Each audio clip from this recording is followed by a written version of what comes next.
Hey there everyone, Foxy Fern here, and welcome back to what is hopefully our last stream of this animation, but I'm not completely sure. One, maybe two more streams, including this one. But let's open up our file. I haven't opened it since our last stream because I wanted to have my legitimate reaction to how I think about it now on stream. Because, you know, sometimes, like, you step away from it and you're like, oh, it's really bad, or oh, it's not as bad as I thought. So let's see how I feel about this animation. I'm pretty much indifferent. Yeah, that's what I expected. It's, you know, one of those things. I've made better animations in my time, but I've also made a lot worse animations in my time. So, let's see what all we need to do before we get started on the tail and stuff like that. I straight up don't remember what I said at the end of my stream. I know I was like, hey, we're gonna do this, we're gonna do that. And I don't remember. But technically it doesn't really matter because if I'm a good animator, I'm gonna figure it out regardless. Keyword being if. Alright, let's go ahead and mute this guy. I'm gonna check my audio levels here, make sure everything's working. Looks like it's probably okay. There ain't nobody in the stream yet. Ah, so lonely.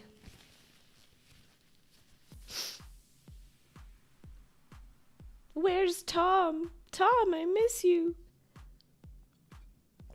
You're always here, Tom. No, it's okay. I understand. People have lives. Okay, let's take a look at our little friend here. Oh, he's not looping, is he? Oh, that's right. We increased it just so that we could see what he looked like while he was running. So now the question is... Ah, there we go. 17.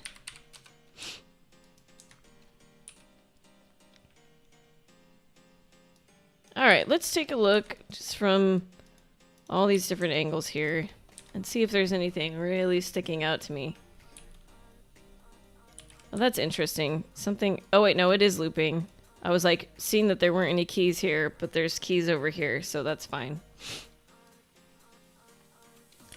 Alright, how about we just do orthographic, back view. It's gonna look a little weird, because orthographic always looks a little weird.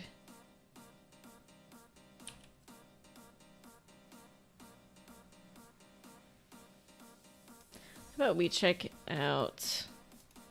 We've got a video reference here from the back view. Kind of. Not, like, perfect, but...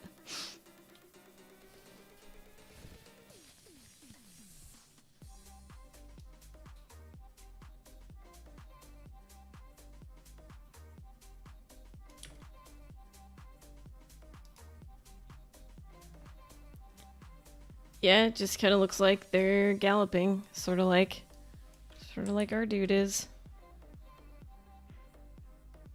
That part is fine. His hips are kind of rotating sideways and forward and backward, which is good. How about we check out the front view here? Need to do something more with his head yet. And these shoulders are really annoying, but it just looks so bad when you see this here, and then over the next frame it's like that. But that's just because of this rig, and I don't know what else to do about that. So it'll be interesting to see what it looks like when it comes around to render time. There's a little bit of popping that's happening here with the front right hoof. Let's see if we can figure that out. Do we have our motion trails turned on? Yes, we do. So I'll just go ahead and make one there. Yeah, so you can see here we've got this motion trail is following his ankle, and here there's two keys right next to each other, and then there's a big jump and the curve isn't very nice. So let's see if we can do something about this. Ah, this would explain it. Look at our ugly curves here.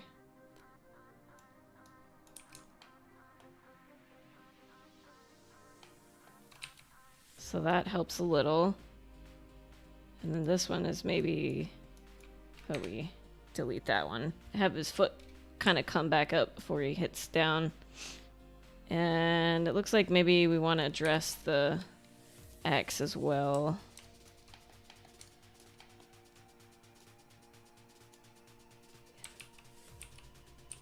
Oh, wait. Weird. Which key is this? That's what I want to know. Can we see? Oh no. I've ruined it. Sujoy! Hello! Love to see creature animation. Thank you! Welcome to the stream. I haven't done creature animation in quite some time, so this has been a fun challenge for me. And I'm just trying to clean up my curves here, because I noticed some popping on the front left hoof here. That's weird. I don't know where this one key is here. It's not the one right before his foot hits, strangely. So interesting. What on earth? Here. This is the way to figure this out. I'm going to select the key, front view, so I can see. Oh, interesting. I guess it is that one there. It doesn't look like it. Huh.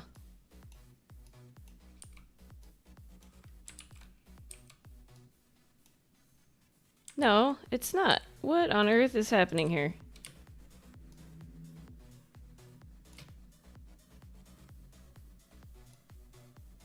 That is so weird.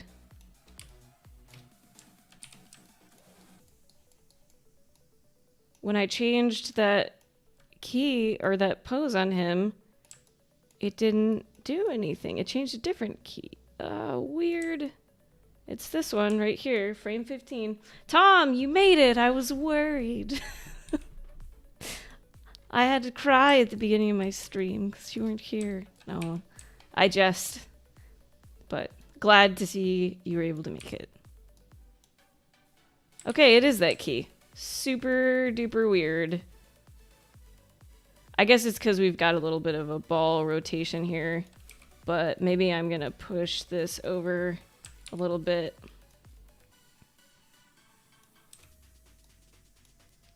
Just want to make this a little nicer.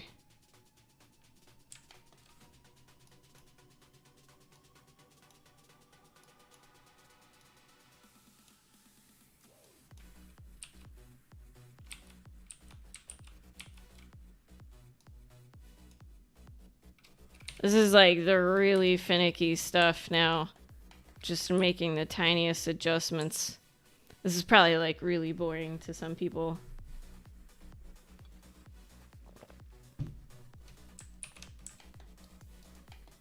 Okay. Guys, this is when I should get Animate. Should I just buy Animate on this stream? Cause here's what I'm about to do. This is super annoying. Let's see if we... Oh, that's right. I made this button here to select this joint because I remember it was so incredibly hard to find before. So now the question is... here's what I want to do. We're going to take this... Oh, I guess we still had it pasted down in our Maya, didn't we? So let's do left. Oops. Shift... Oh, I thought I could shift enter to execute. Or is it enter on my numpad? That's what it is. Alright, so there's our left ankle. So I'm going to make a locator. And we're going to constrain this locator to our ankle. Come on.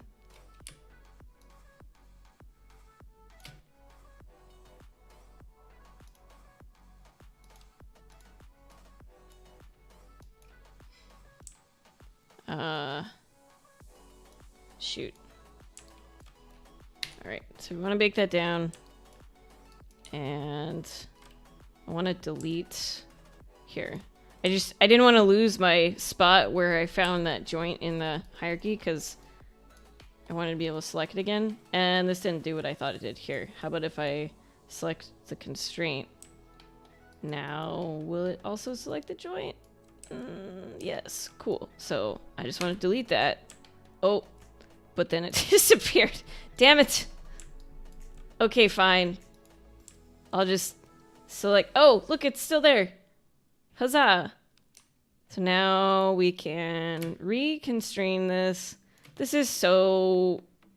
I shouldn't do this. I need a better process for this. For a lot of the other controls, I can just put I can just put the motion trail on the control, but since like the feet have the ball roll and the ankle isn't necessarily at the control, it's not a very accurate reading. Maya and its wonders, yes. Just make sure to hide card details. Card details. I'm not sure what you mean. If you would like to elaborate more on that, I would love to know what you mean. Pawan, hello. Hi, welcome you. Glad you could make it. Wow, words are hard, guys. I just get so excited when there's people talking in my stream, and then I lose sight of how to talk. Let's see. So, put a motion trail on there. And let's check this guy out.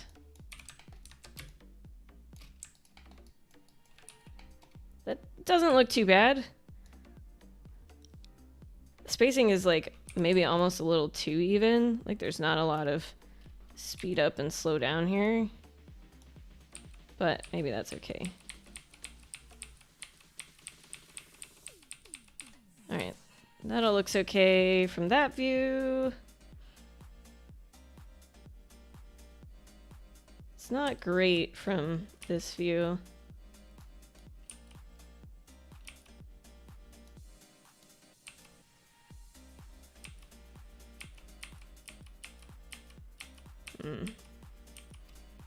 This is kind of icky here. Let's just smooth that out a little bit. I just don't want it to like hang in one spot. It's okay if it has a bit of a jump over a frame. I just don't want it to appear like it's stuck in place. On stream, I mean. Oh, did I forget to hide something on stream? Make sure to hide card details. Oh, if you buy Animate online. Sorry, I missed that message. Thank you. Yeah. I probably won't buy it on stream. I'll probably do it later. But yes, thank you for pointing that out. Very good reminder.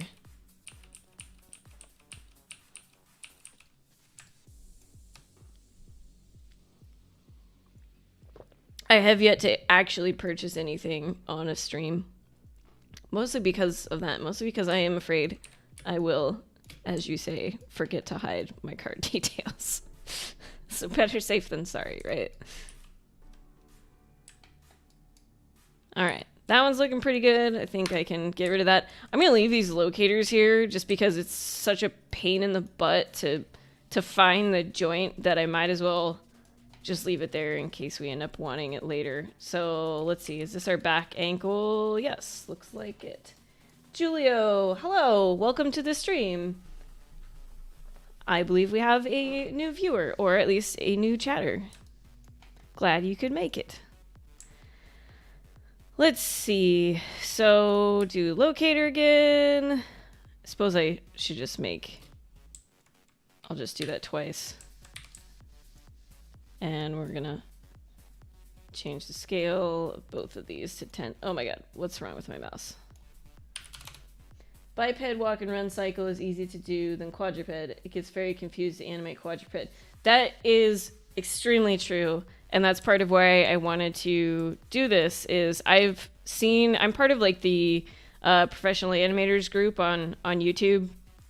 and a lot of people post their work out there, and you know, they want feedback. And lately I've been seeing a lot of people doing quadrupeds, and the biggest challenge that I've noticed is that, well, some people are maybe not looking at video reference for the animal that they're trying to animate, so they just kind of assume like, oh yeah, left right in the front, and left right in the back. But different animals actually run in different patterns with their legs, and so it's important to look at video reference for that. So some people either aren't watching video reference, and then in some cases the front half of their animal feels like a completely different animal than the back half. That is another very common problem that I see with quadruped animations. I don't know that I've necessarily accomplished that. I feel like I have. I feel like this seems like one animal, but you know, I've been staring at this for a long time. So that was kind of what I set out to do, was make sure that this animal felt good in both the front and the back. And I think the main thing with that, the issue that people have, is aside from maybe not using video reference, but also if you just focus on, oh, I'm going to make the front two legs look good first, and then I'm going to make the back two legs look good second, now all of a sudden you've like animated these at separate times, and it's not like uniformly all working together.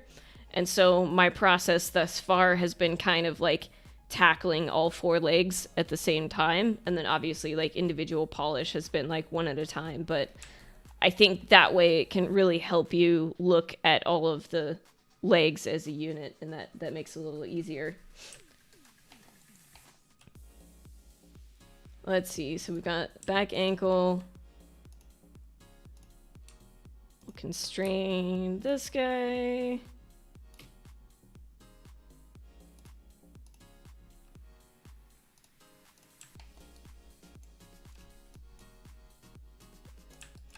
I just wish Maya would build in a better system for using motion trails.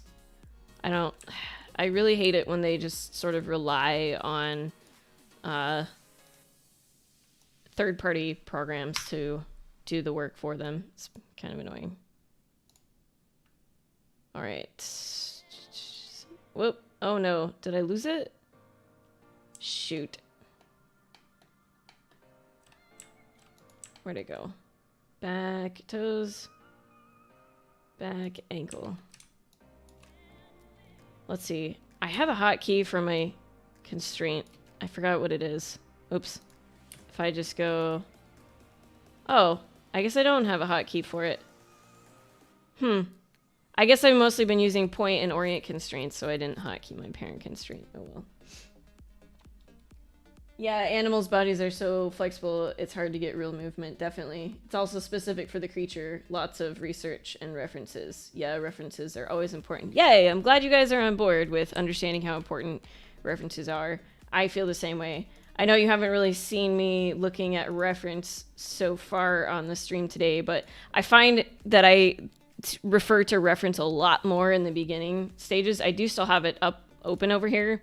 So this is the one that I've been using for, like, obviously it's in slow motion, so this isn't my timing reference, but I like being able to see exactly what all the feet are doing, and it's pretty close up, so I like that. And then this one has been for my timing reference, and I think I've mostly referenced...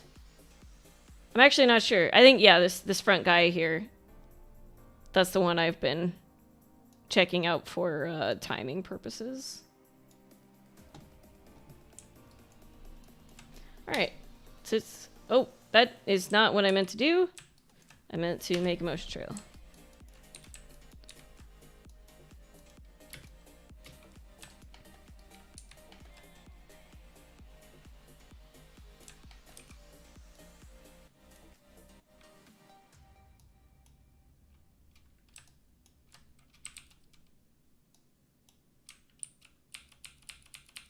Okay, not too bad. Just needed that one minor little tweak. Oops, I'm looking at the wrong foot now. What's happening?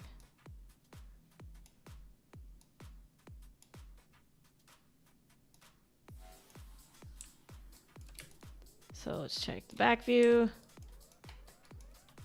Not too bad. It's like a little bit linear at this front part here, so make that a nicer figure 8 there. I tend to like figure 8s a lot when I'm animating stuff. It's a very easy way to make things feel more organic. Yep, come in. I have a coffee delivery. Right here, please. Thank you. Say hello to Zach. Hello. Hi.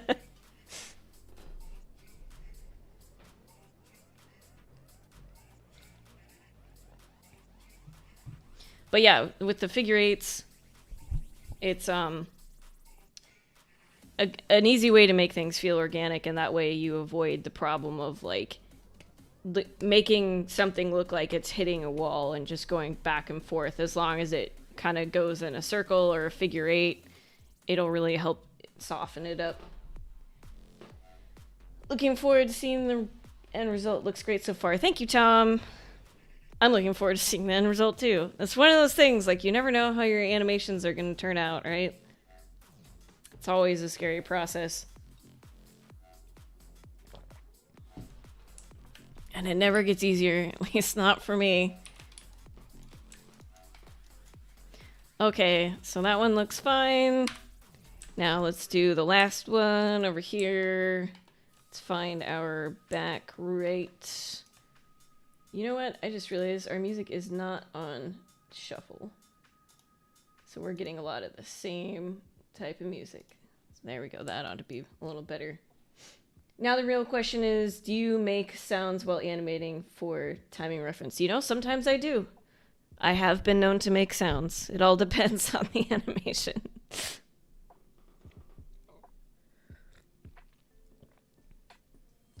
Sometimes I just make sounds while animating in general, because it's fun. Okay, so we need the back right foot. Yeah? Front. Spine. Back left. So it should be here. No. Okay, fine. Here's what we're going to do. I'm just going to do the same thing again. Go into our script editor, copy this, since I don't know where it is. It's really annoying, but this rig is like so big, like there's so many things in this rig. It's really hard to find stuff. All right, there it is. We'll find it in our hypergraph and go ahead and constrain this guy.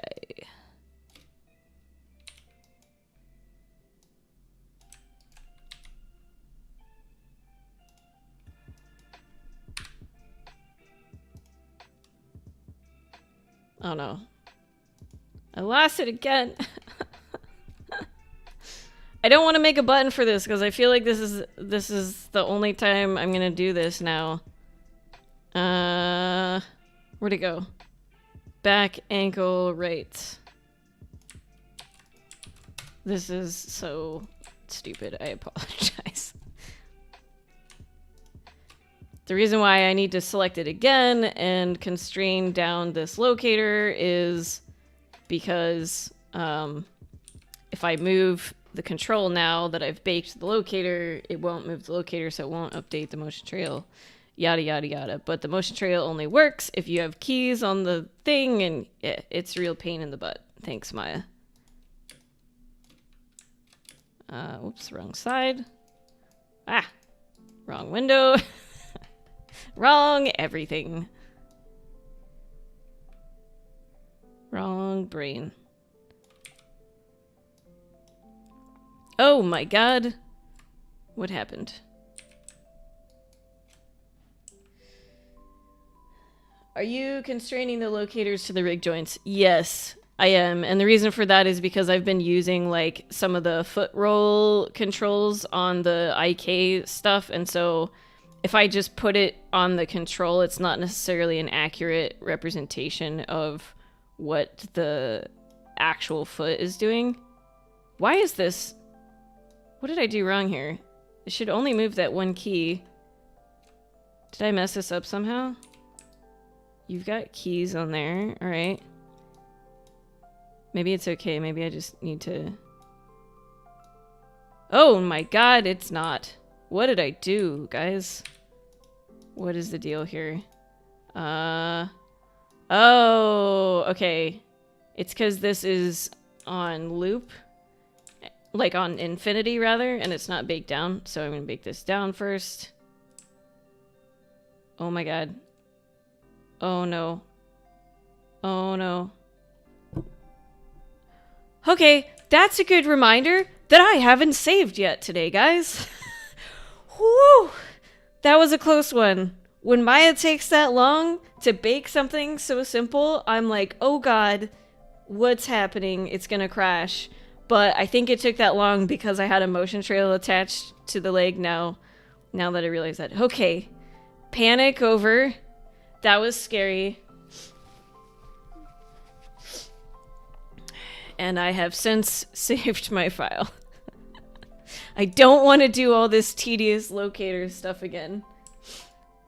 Alright, now if we move the foot, it should fix things.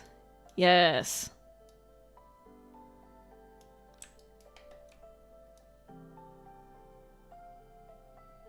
Alright, that looks pretty decent. Check the back view.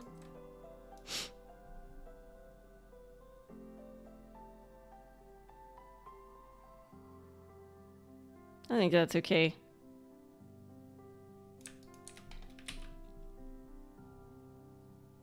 All right.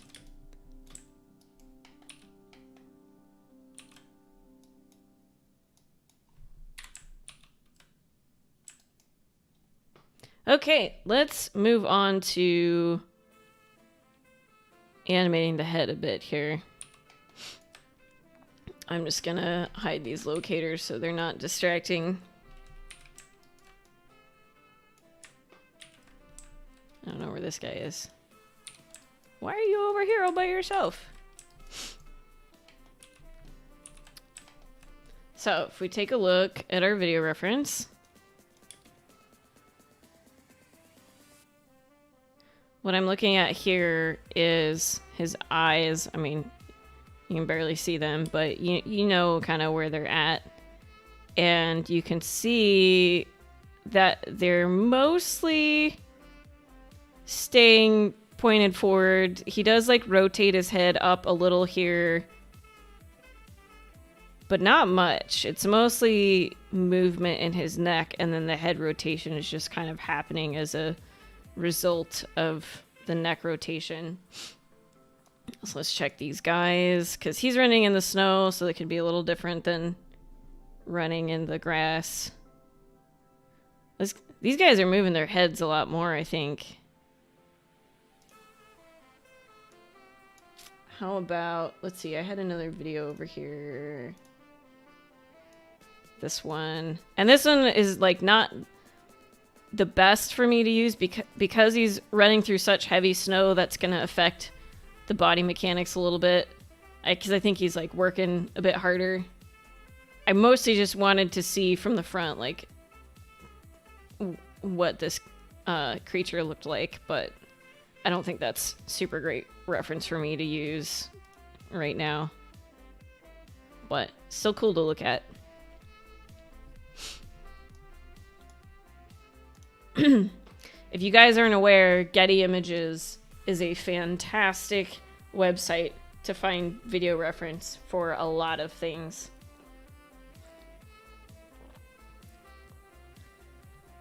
When I think I first learned about it when I was initially studying animation, but back then it was actually called BBC Motion Gallery, and so at some point they got bought out by Getty Images. But yeah, that's how long I've been using it. Back when it was... I'm so hip, I was using it when it was BBC Motion Gallery.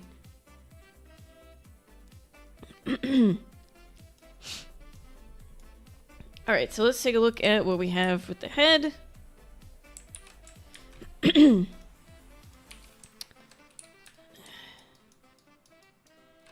Alright, I need a cough. Excuse me.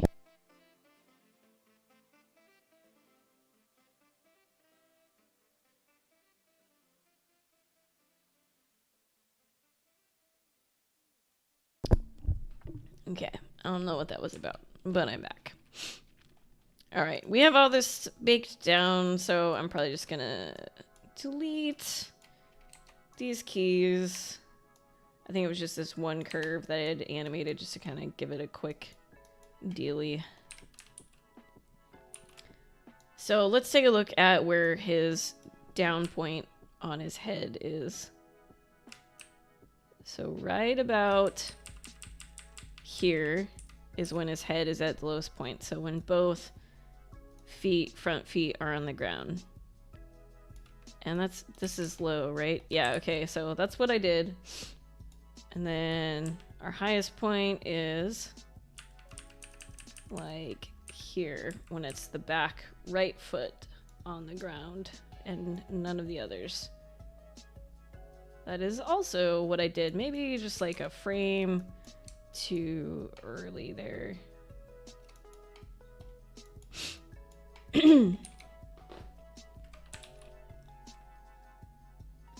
One thing to note though is that this is the up and down most extremes of the chin, not necessarily the neck, so I'm probably going to change this but like apply the animation to his head.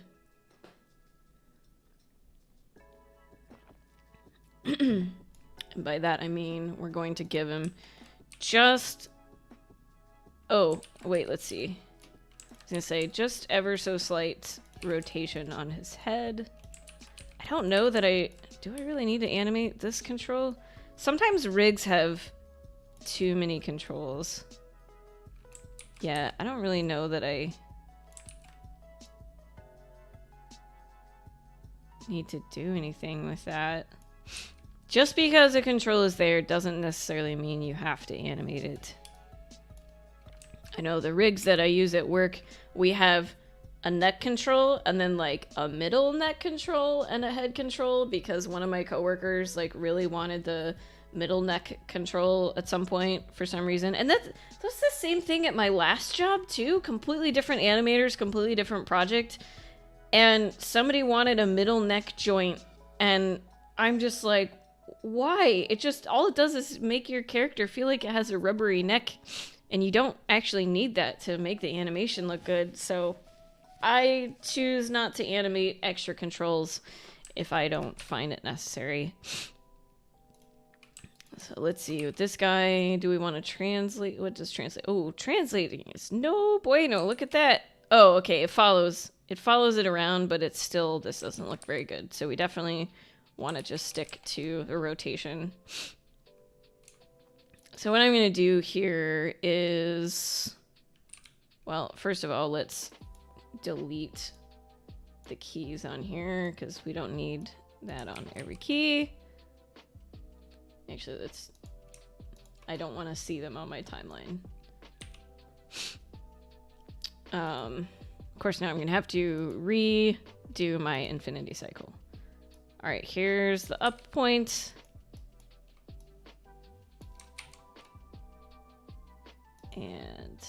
Sorry, the down point. I'm confused because like I assumed, oh, this is up, this is down because it's positive, negative, but no, not in this case. Here's the up point. Oh. So many allergies. I want my allergies to disappear. It's never gonna happen.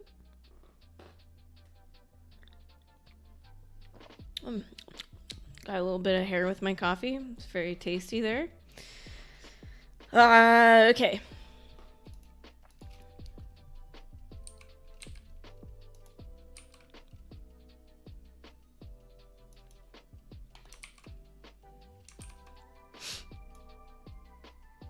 Just gonna do a little...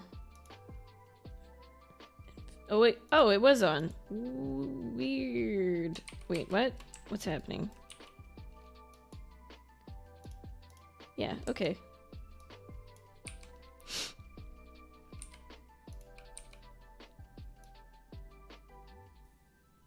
So here's up.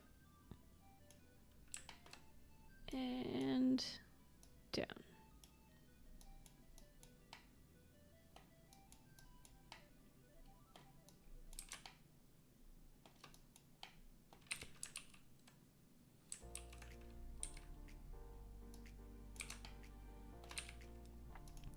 So now I just want to take this guy's curve and move it. Let's just do one frame at a time and see what that's like. Maybe another.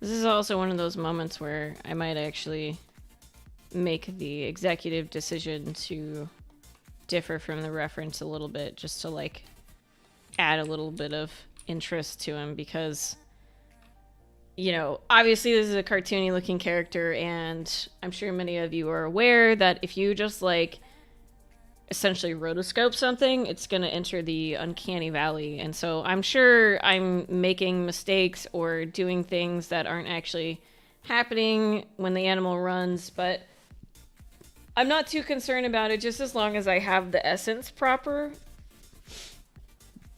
We want the mechanics to be there, but the small little details can vary a bit. So even though a real bison's head isn't like flopping as much as this guy's head is, I'm okay with that. Let's add just a little more.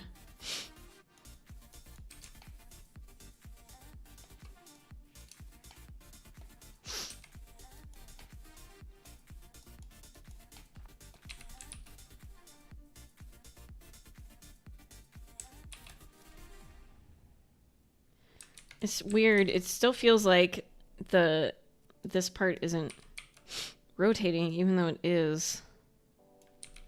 All right, what does happen if we...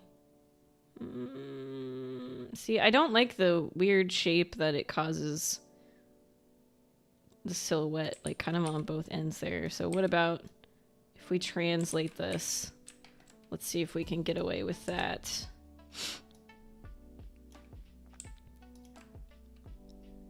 So let's have it translate down a smidge there and up.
I think that's a little better.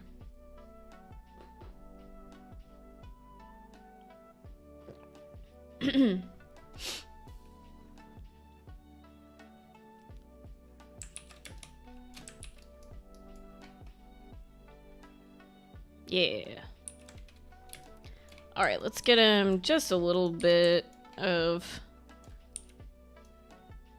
How do we want to do this? And this is another thing where this might not be super realistic, but I want to give him a little bit of rotation in other axes instead of just the one, because otherwise it'll feel a little robotic.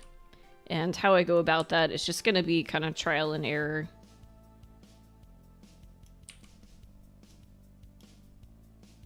I just want it to be very subtle.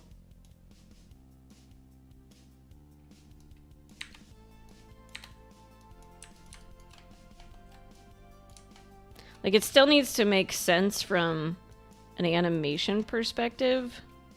So what I'm doing here is I'm I'm rotating his head. I'm tilting it based off of like how I'm imagining the pull of his horns, maybe pulling his head down a little bit towards the ground as his head tries to move back up. So I wouldn't just like have this rotation happen down like this as his head is like in the middle of the on the up. It's like as a result of him changing directions, so to speak.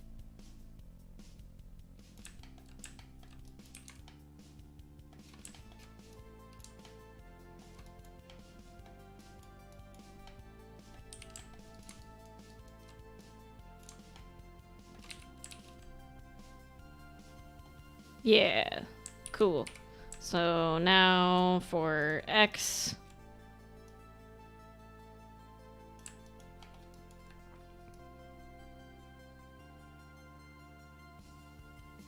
I guess we'd kind of want it to be similar to our Z.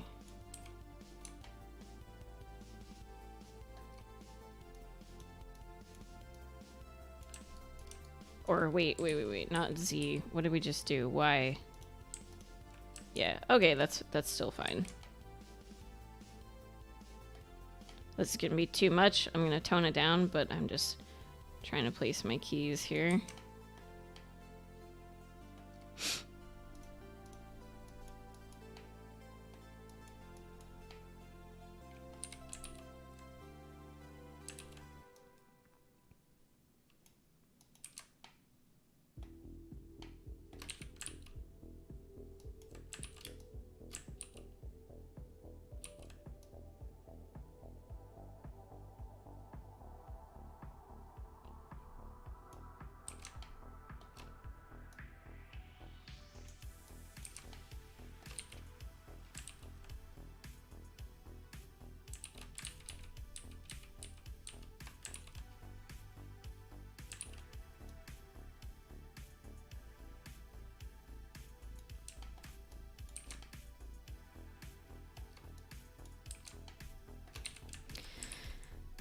We might need to incorporate this in the neck a little bit too.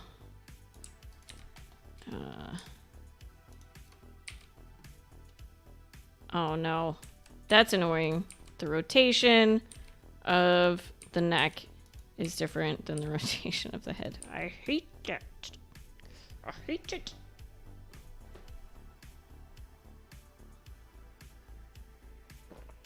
Why is it gonna be like this? Why, guys? Why? Okay. So X in head rotation is Y in this guy. My god, I can't even use my fancy little graph editor trick for this. So Y and X. There we go. Let's just delete these keys.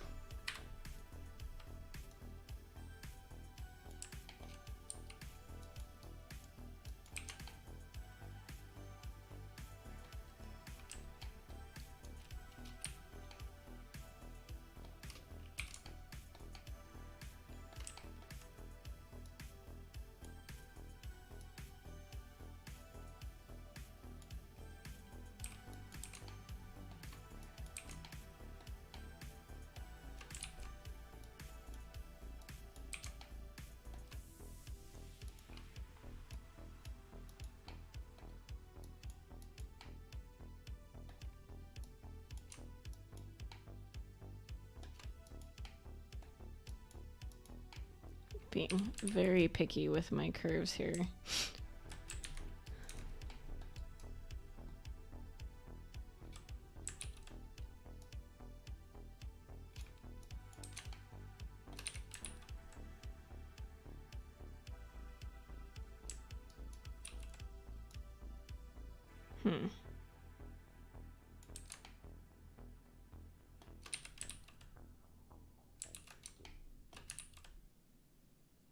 Nope, nope, nope.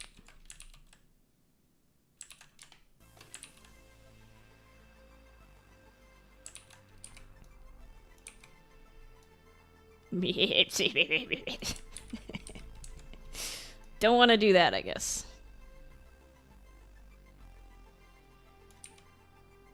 These are the joys of being an animator. Whoa, okay, that's very extreme. I don't think we're gonna want to...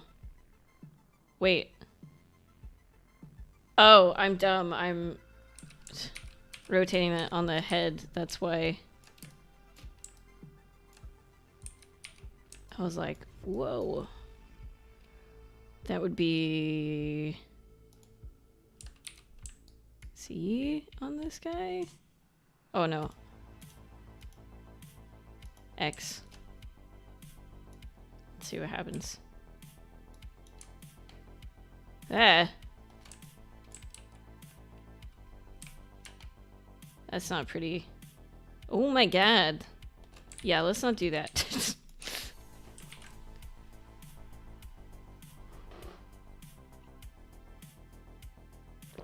The dancing ox. Hey de bee de bee. Hey de bee de bee de bee. Hey bee bee bee. That's his dance.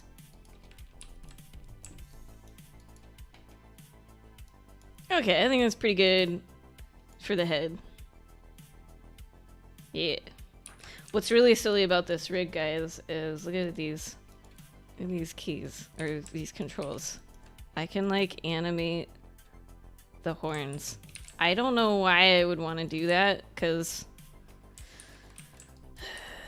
even, like, sure, maybe in some really extreme poses, maybe I'd want to bend the controls to, you know, give it the feeling of motion blur or something, but I definitely don't want to do that in a run, because that's just going to make his horns look like a floppy balloon. But I just thought that was crazy how many controls there are on there. The best dancing ox you've ever seen. Well, I guess the bar is not very high, because, you know, how many dancing oxes have you seen, right?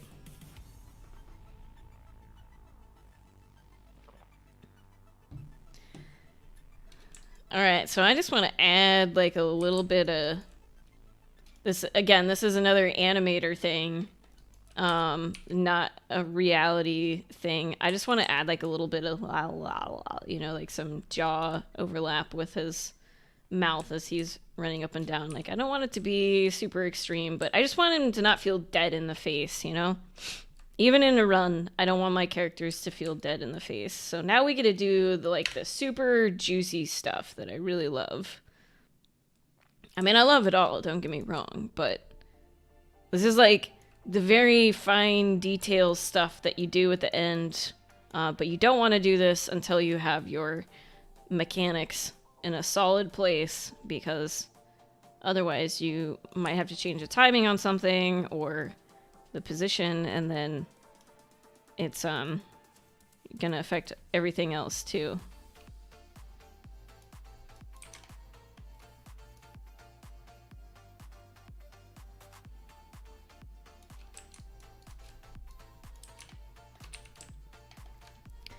And what I want to do with this mouth is kind of like a reverse bouncing ball, where I want it to really like kind of hang on his way up, but then it stays closed for a little longer on his way down. It's as though like it actually is hitting a wall, right? Because the wall is his top teeth. So I don't want this curve to just be this normal curve like we've been doing. I want to affect this a little more. So we'll put another key in here.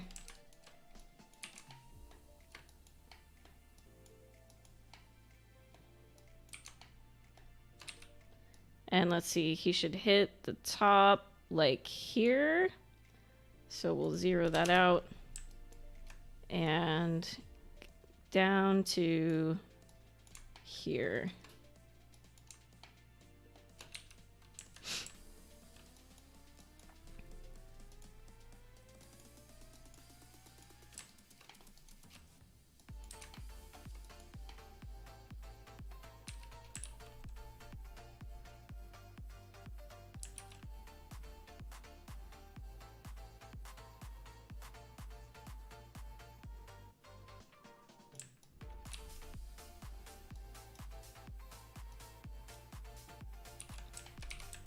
And I also want to do a little bit of Z rotation.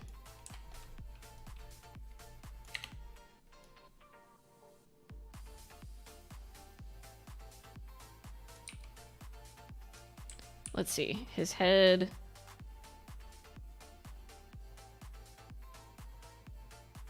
It's rotating this way. Oh, that's not what I was expecting it to do. I was hoping... Oh, if the pivot's all the way back there, I don't know that I want to mess with Z. What I was hoping was, like, I wanted to kind of... You know how, like, cows, their jaws, like, move really crazily when they chew? I wanted to do, like, some sideways rotation in his mouth here, but his... It's all the way back here, which I guess looks nice for this part. I don't know how accurate that actually is. But as far as moving it sideways like this, I don't think that looks very good. So let's see if there's another control we could use. What do these guys do?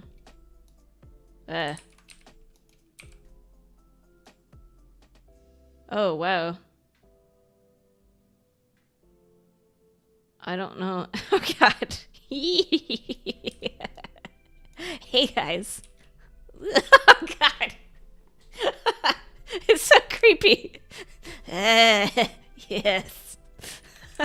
I don't know what to do with this control. I don't know how well we can, like, animate this and actually make it look good. Ah! Oh my God, that's even worse. Hi. Oh, man.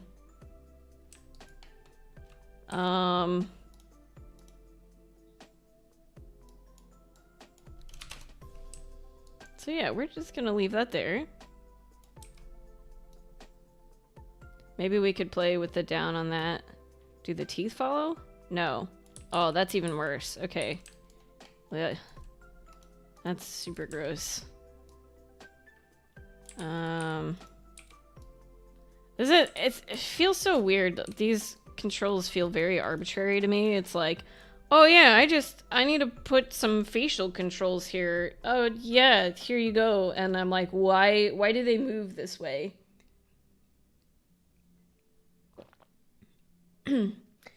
Oh, sorry, I just saw what you said to Joy. Maybe for cartoony shots for smears and stuff. Yeah, that's what I was thinking too.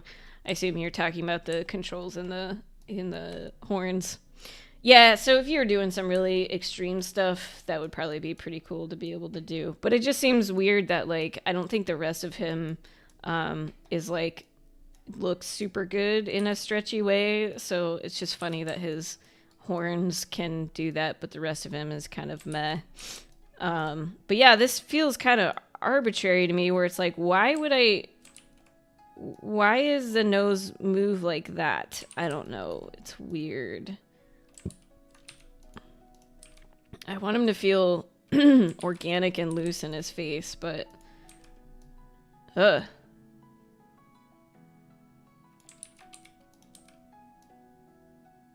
Ugh. Yeah, that's not very good blend shape or whatever that is there. Can he even blink? Is there a blink on here? Like, how do I make him blink if I want that? Wait, also, what's this? Oh, weird. What?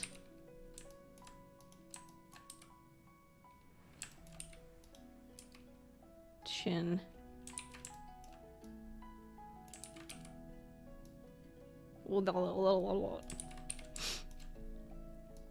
Yeah, how is there not a blink? Oh, okay. Ew. Ugh. That's an ugly blink. Do I even want to use that? Ew. Maybe let's just animate it and see what happens. I guess our run cycle is kind of too short. We would probably want to extend it out at least to 2 cycles before we start adding stuff like blinks. Hey, he wants to move in a goofy way. Just let his goofy glory shine. I'm sorry. I don't want to suppress the goofiness of Mr. Ox over here. Pirate Ox. Yarr. Let's see. Ugh. Okay. So if I just expand this to 34, I'm gonna see what happens if we give him a blink. So we'll just, oh, right. So we have to save a key on everything here. I can't do just Shift W.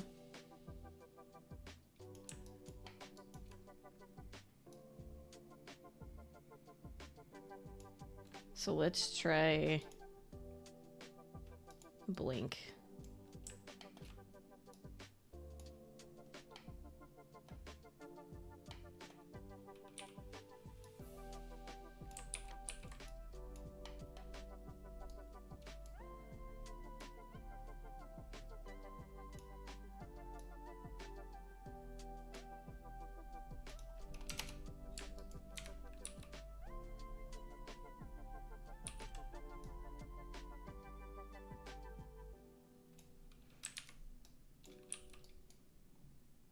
Ugh, I don't like it. Because it's like, look at the shape that happens to his brows. Ugh. Not super great.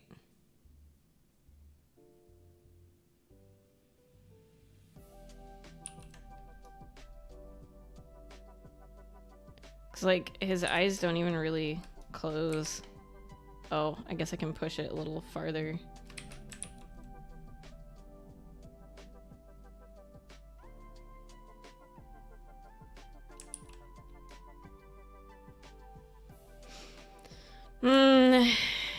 I don't know. Let's maybe leave it for now. I want to do a little bit of overshoot with this blink if I can. Oh, can I really not? Okay, I can manually.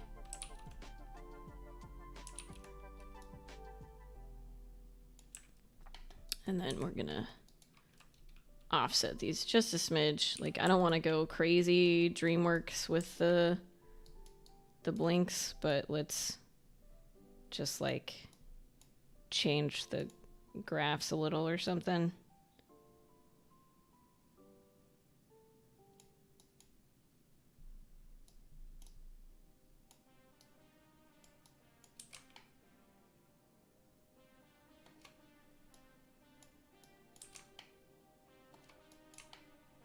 Something like that. Maybe change the blink center.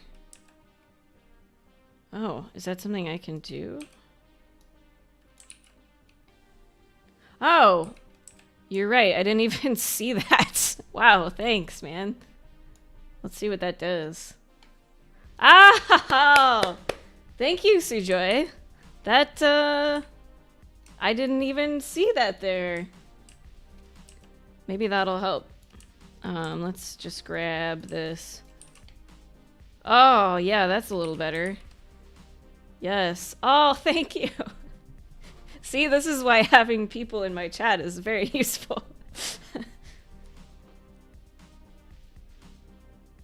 It's still not amazing, but that's definitely better.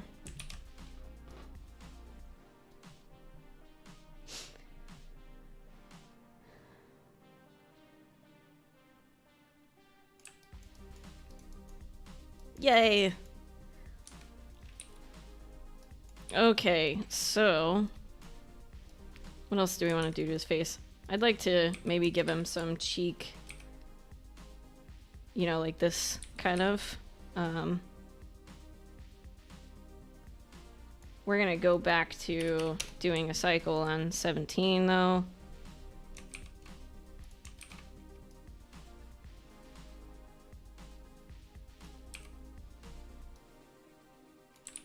Oh my god, this is like... Yeah, not quite. Oh.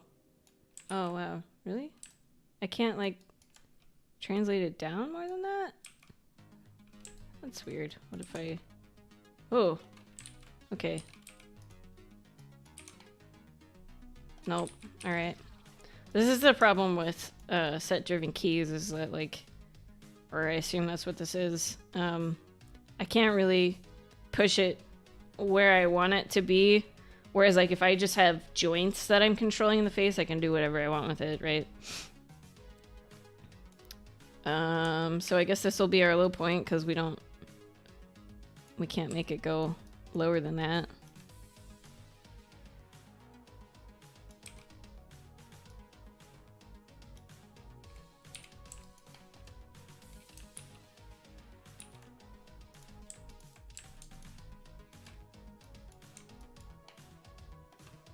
Oops, let's get our cycle on so I can see the curves.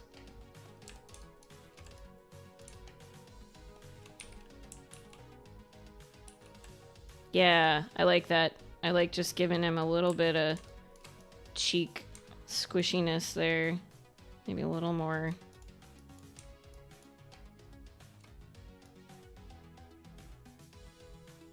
And same with the mouth, we kind of want it to stay up a little longer.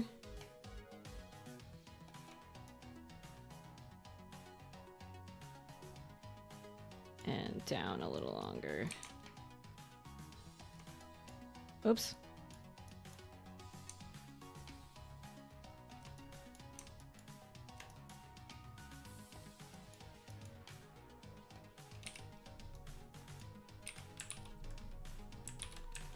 And then I'm just going to take one of these and scooch that over. Obviously, it looks like he's blinking way too fast now. Also, I think that was like, yeah, at the end of this. So we're going to ignore the fact that his blink doesn't look good, because when I like render this out, I'll render it out at, you know, double the cycle or something like that. If you're doing something like this for a video game, chances are you might be working on a project where it's okay to like have a like maybe your loop needs to be 30 frames or whatever, but then you can have 2 loops to like add some sort of organicness to it, and that way you can like have the head go up higher in one loop and turn sideways a little more in one loop, or in this case, like not have him blink once every 17 frames, you know? So we might add a little bit of that too later on in like an extended loop, but for now I'm just focusing on the one. All right, so what I want to do with these ears is I'm going to try a little trick here. I'm going to use my world space script. I probably should have saved my file first. That didn't do anything, did it? User defined macro. Oh no! Did I not? I didn't actually put anything in here. Whoops. Okay, I hope I still have my script saved somewhere. Is this the one? Yes. Okay. I guess maybe my Maya crashed and I didn't realize it, so I lost my button. Now let's see if that works. Yes. Oh, I guess I don't know if I want to do translation or rotation. Okay, so what this script did for me was essentially put this control into world space by constraining it to this locator. And wait, why does this not have... Oh, all right. First of all, I think this needs some keys on it. Yeah.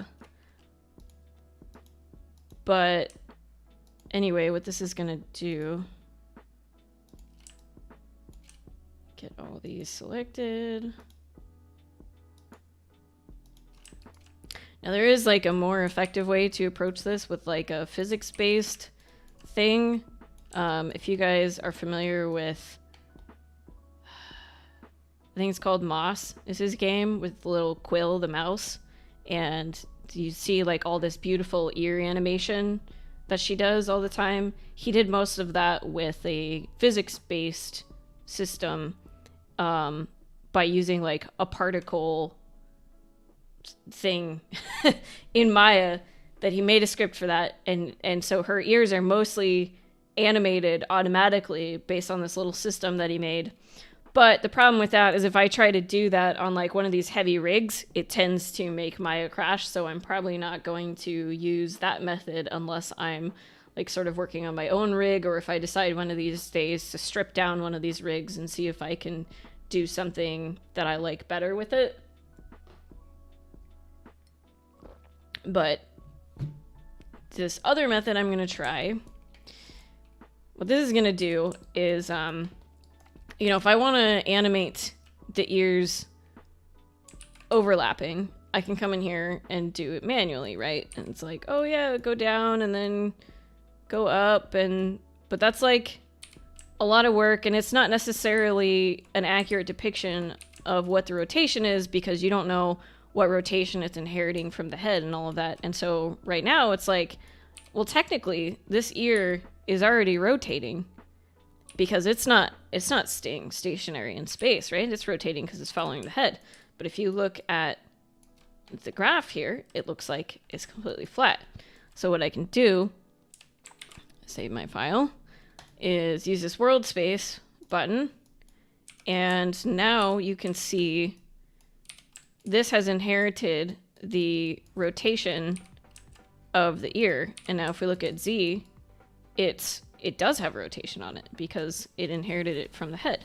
So what I can do is grab all these guys, turn on my infinity, and then I can just take this curve and offset it. Sometimes it's better to do this with magnetic turned off, just so that you don't have to be beholden to each individual frame.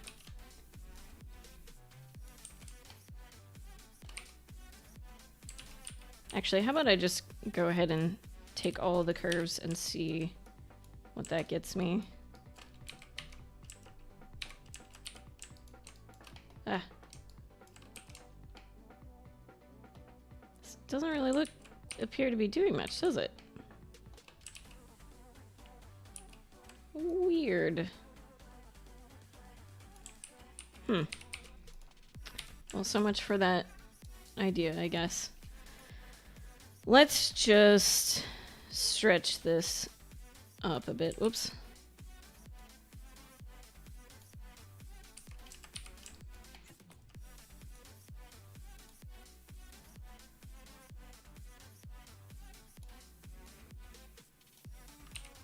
And now offset this and see what happens.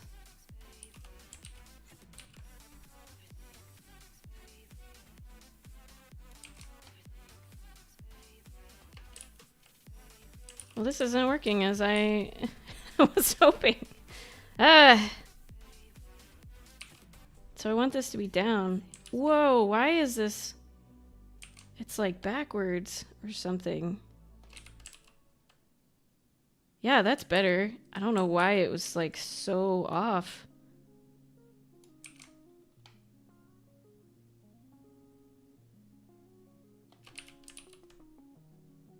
Okay.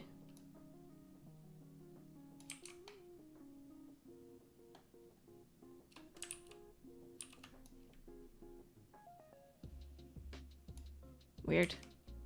Anyway, I think we still want to make this a little more exaggerated.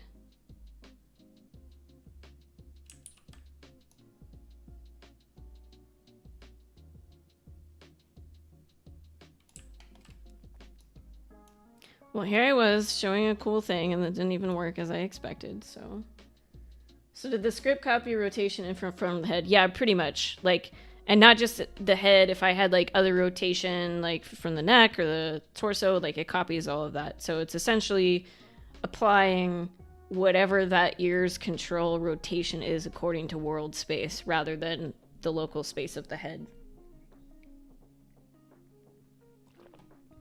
Hopefully when I apply this down to the joints below it, it'll do more, like it'll behave more as I was expecting. So we'll see.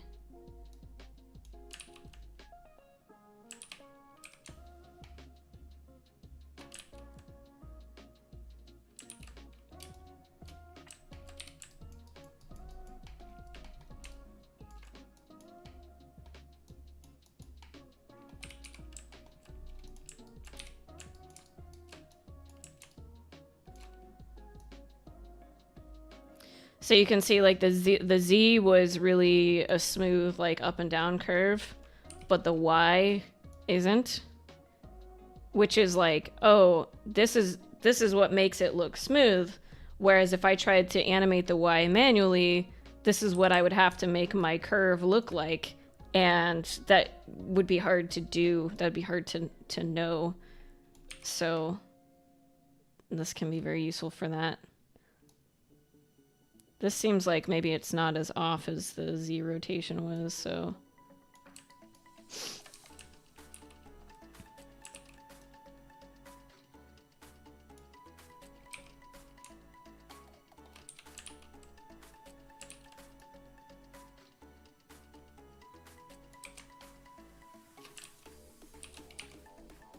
I don't know that I really want to do too much with X, but let's find out. Yeah, we should, actually.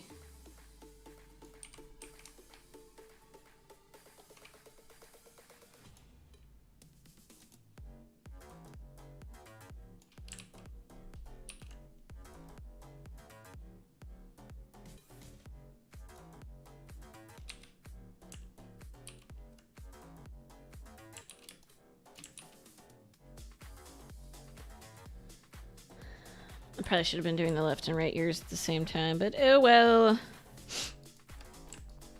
Okay, so now if I just bake this down.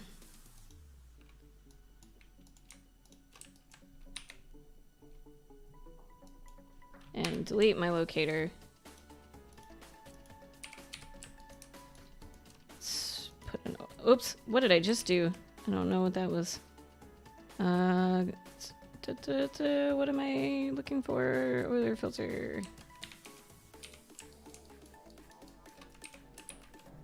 I guess that actually ended up the curve looking a lot smoother than I was expecting. But so now hopefully we can just go to this guy. We're just gonna do rotation and grab all the rotation. Just sort of offset it here.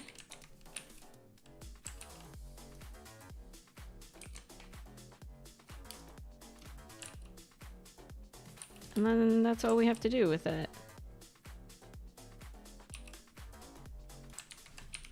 Grab this one. Do the same thing. And you gotta do these one at a time because each control will be pinned once you do something like this. So you don't want to adjust something above a control that has been pinned unless like you actually want that control to stay in place.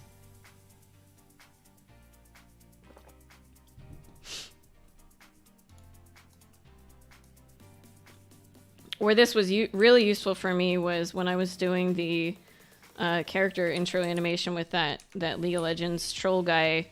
And he had the loincloth around his hips, and it was like he was kind of moving back and forth and everything, and I'm like, oh man, this is going to be a nightmare to animate. This is a cycle, so it's a little easier, but I used this script in order to really help out, and it turned out a lot better than it would have if I had done it by hand, so it was pretty nice.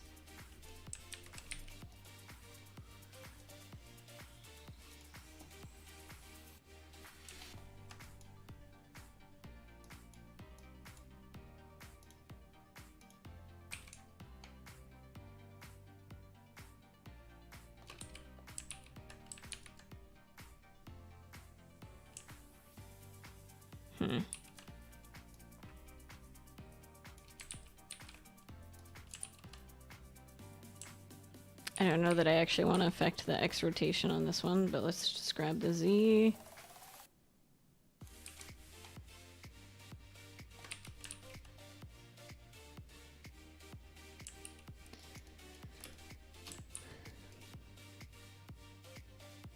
Okay.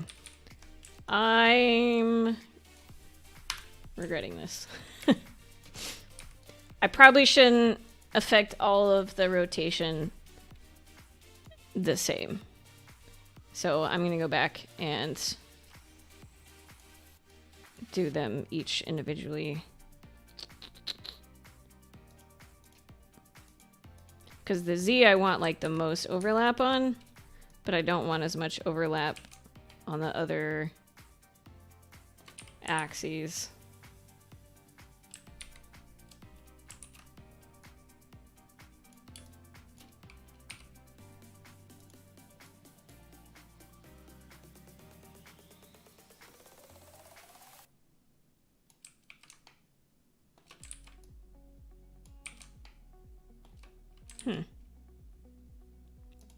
It's hardly doing anything there.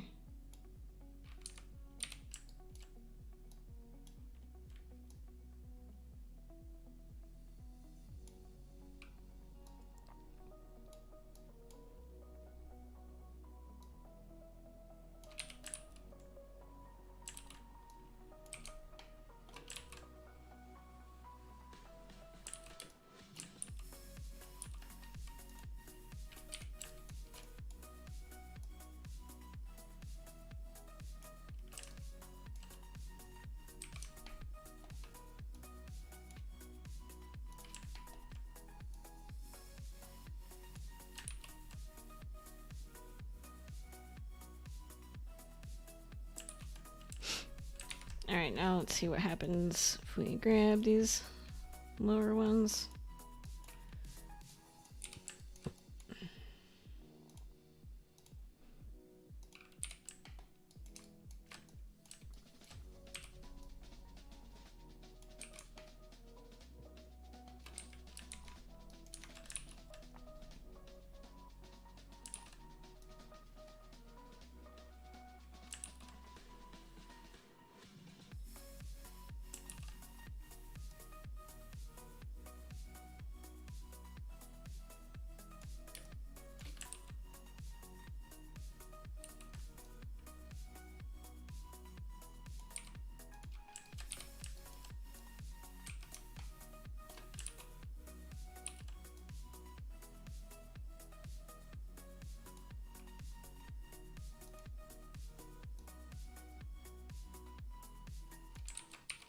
Yeah, I think with rotate, Y just isn't quite doing what I want it to, so I think I'm going to ignore it on the lower joints.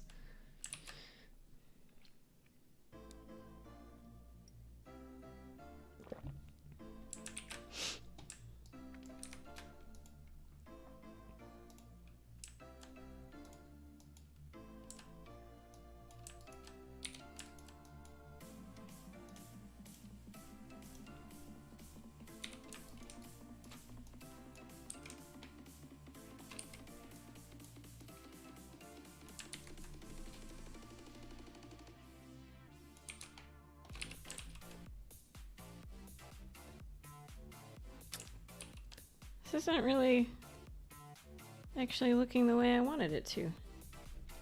It's kind of disappointing.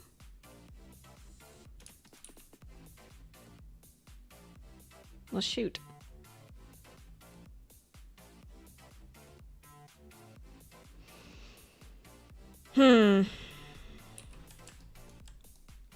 Well, maybe my script isn't gonna work the way I want it to.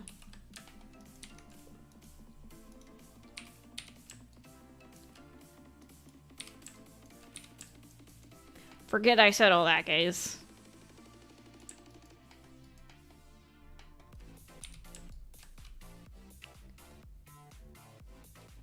Oh, one thing that's weird is... No, that's okay. Never mind. Ugh. Alright. I guess I'm just gonna do this manually. unfortunately.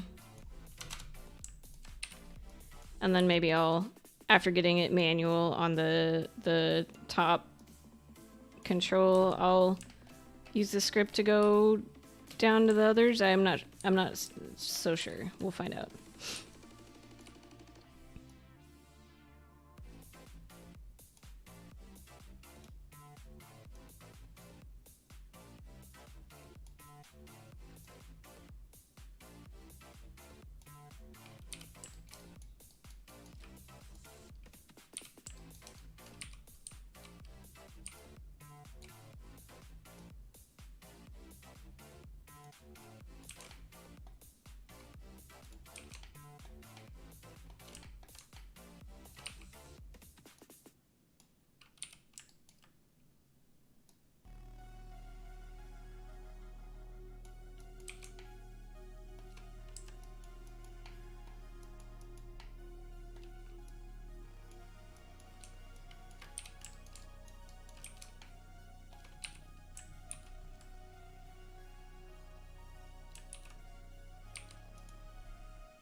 That's really disappointing. I was super excited to see how well that script would work with this, but I guess it doesn't always work.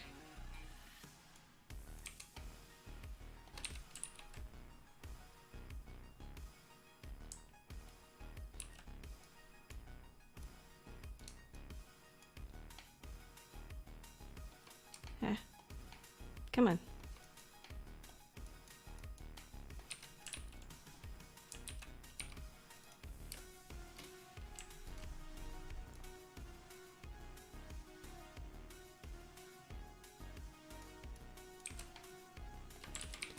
See, this Z is a weird rotation.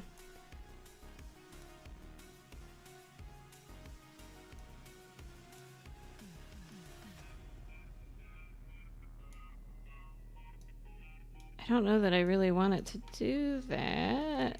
Let's see what that looks like. It just seems sort of backwards.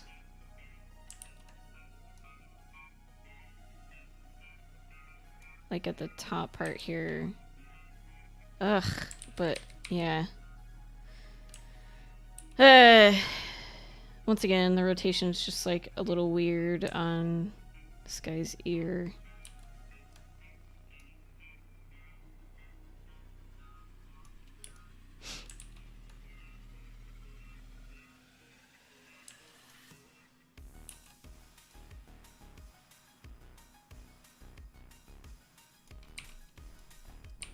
One thing that would probably help is giving our curves more weight.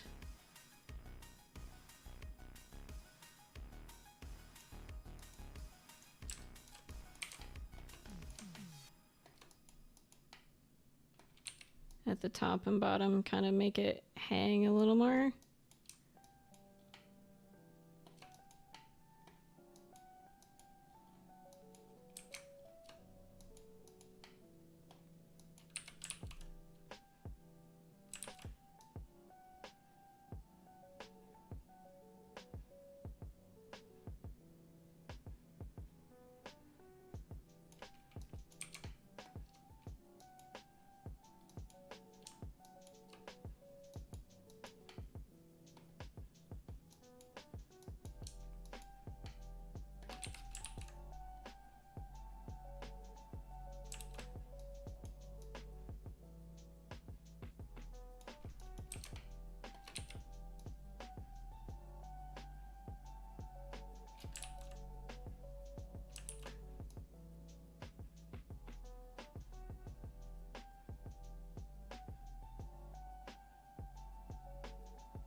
This is proving to be a little harder than I thought.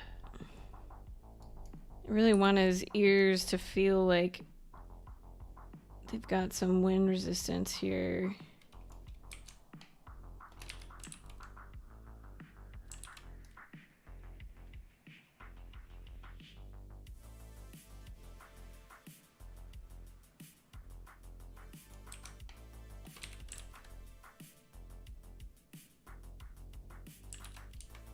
Oops.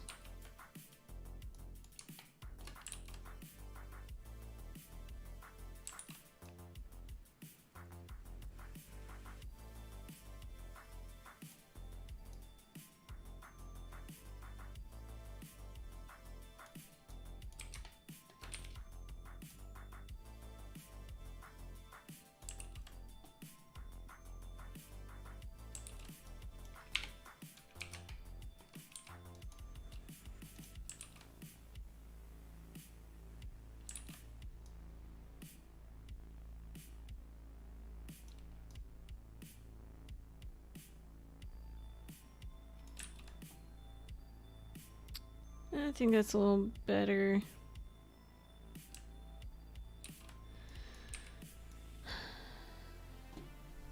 Let's just bake this down. And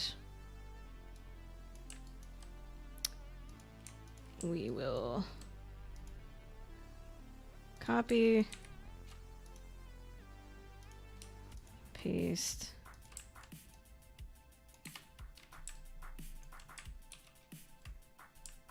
Hopefully that did what we wanted to.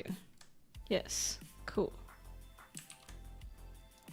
And I'm just gonna take these curves and offset them a little.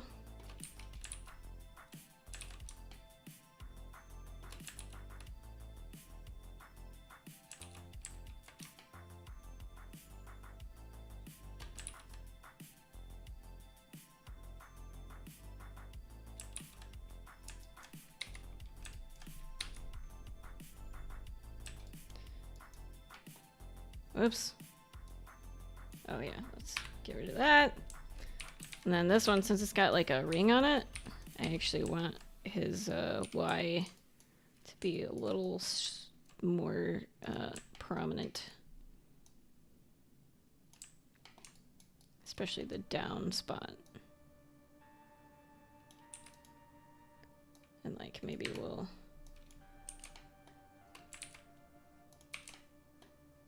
make this hang a little more there too.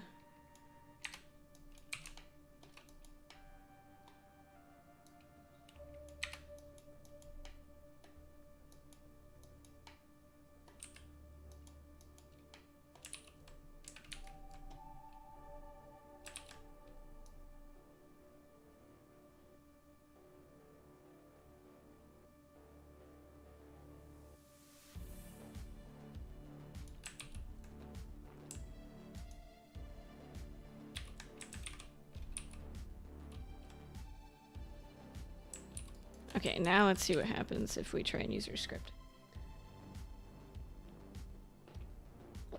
Hopefully instead of having to manually come in here and rotate all this, we'll be able to just use the script. Fingers crossed.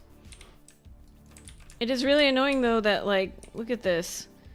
Y goes this way, but here Z goes this way. I don't know why they have to be different than their parent. It's kind of annoying. That's another reason I like to use this world space thing sometimes, is like, even if it's not necessarily gonna give me the like fast trick that I was hoping it would, it's very consistent with like Y is up, Z is forward, X is sideways, and same with like the rotations. Whereas like your rig, it could be whatever, and you might not actually know what it is. Like for whatever reason, our rigs at work, our characters, their center of gravity control, their up and down is X. And their side to side is Y. And I don't understand, but it's like, oh, that's the way it's always been. Like, okay.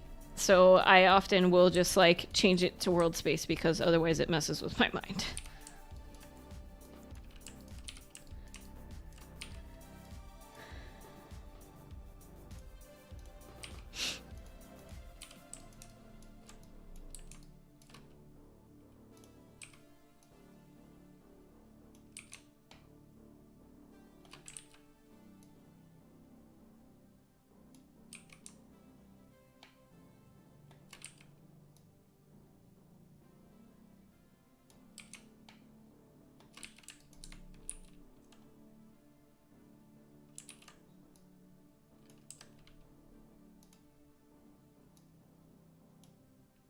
Oh, why did that?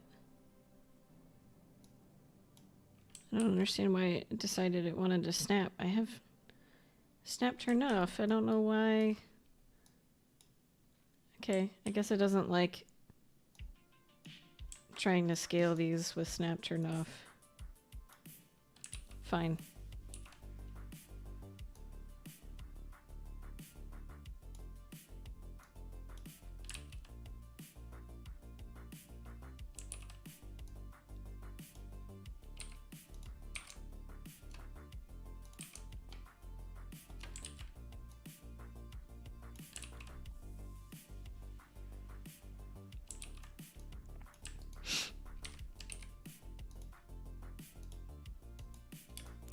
I don't necessarily know that I want to do too much with the other axes here.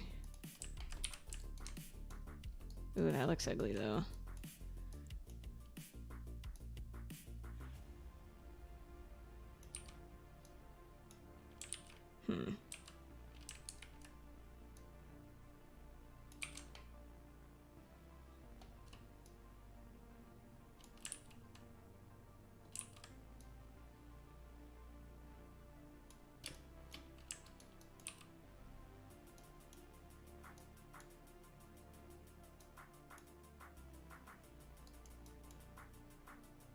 Yeah, that's okay.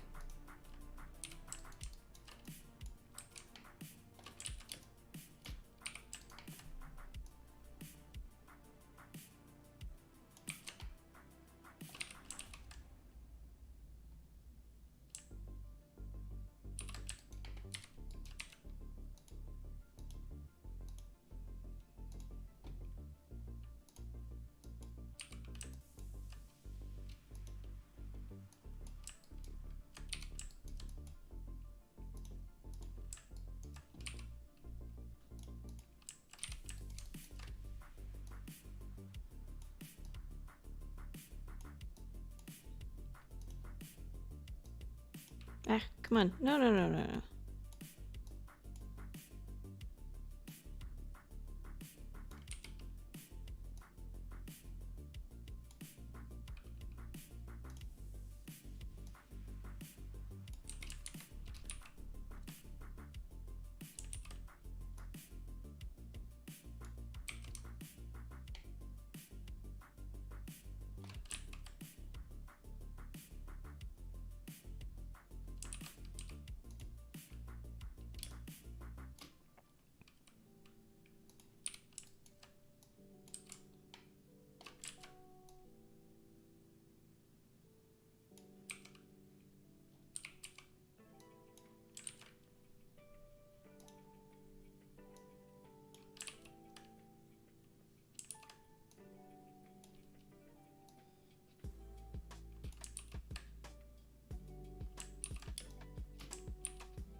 Okay.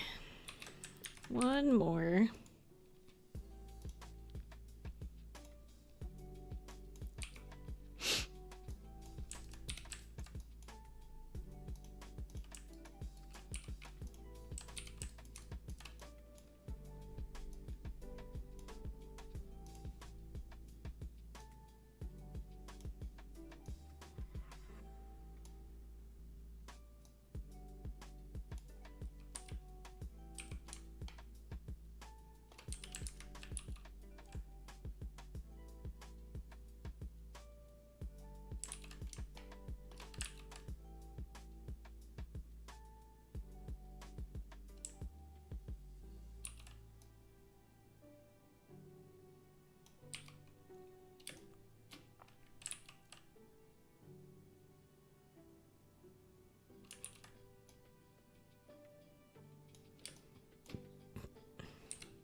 Alright, let's bake all these down. Actually, we don't need that one.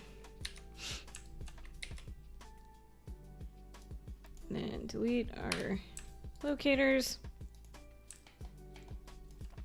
And now let's see if we can copy. Oh no.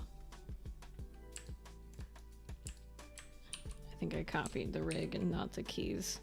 What you have to be mindful of doing is, like, whenever you hit Control C or Control V, make sure you're in the correct viewport, because, like, even though I had these curves selected, by the time I actually hit Control C, my cursor was over here, so it decided to copy the rig instead of the keys.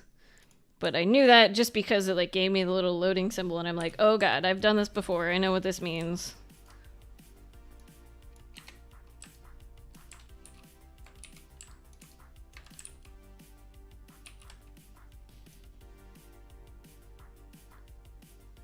Cool. So now we'll do this one. And I know it's like kind of lumpy here. I'm not too concerned about that unless we start moving our keys to like in between, because it's not actually evaluating that. But we might want to fix it for this other side here, because we are going to shift it a little bit.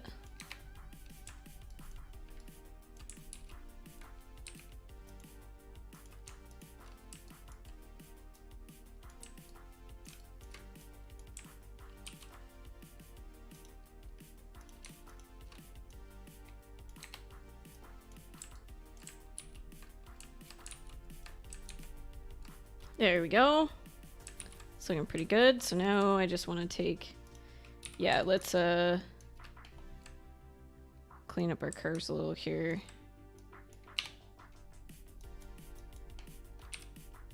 Before we move this around.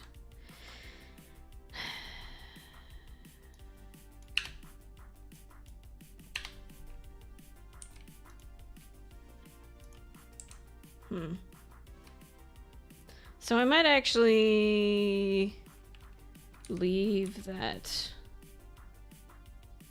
because this got the information from the locators, and this is what it decided it wanted to do based on what the locators were evaluating in world space.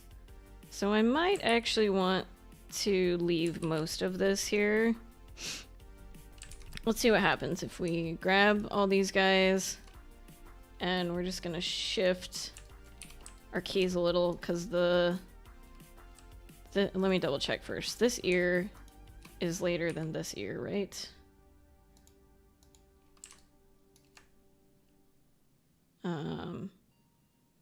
Yeah, okay. So we're just gonna scooch these over a little bit.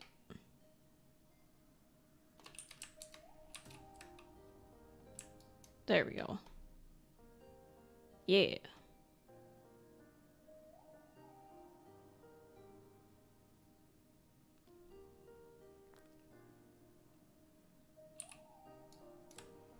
And then we'll just bake those down so we don't have any in-between keys.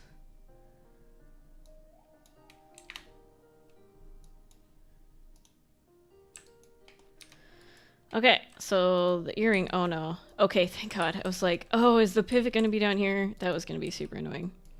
So the earring, I think what I want to do is we're actually going to bake this down too.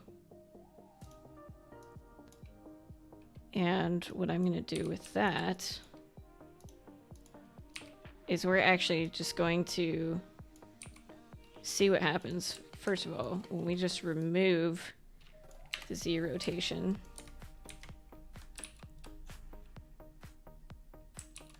And now we can control this the way that we want to, instead of having to counter animate what was there. Whoops.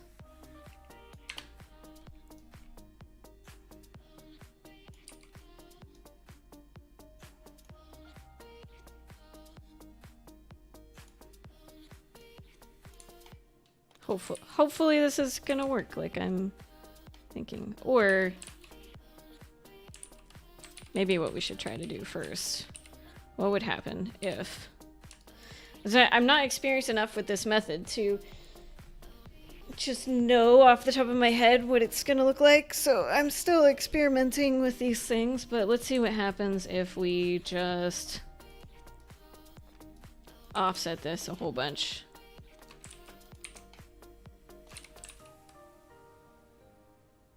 Actually, that's not too bad. Yeah, that's not too bad. How about from the side?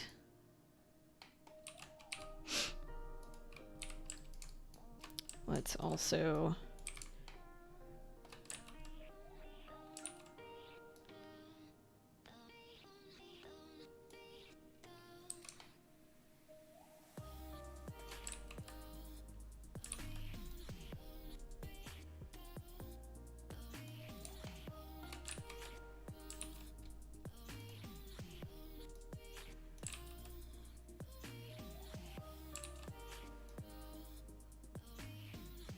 Okay, so this technique worked a lot better for the earring.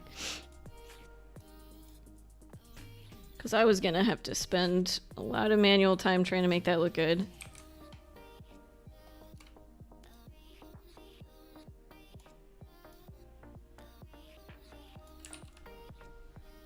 There we go. Cool.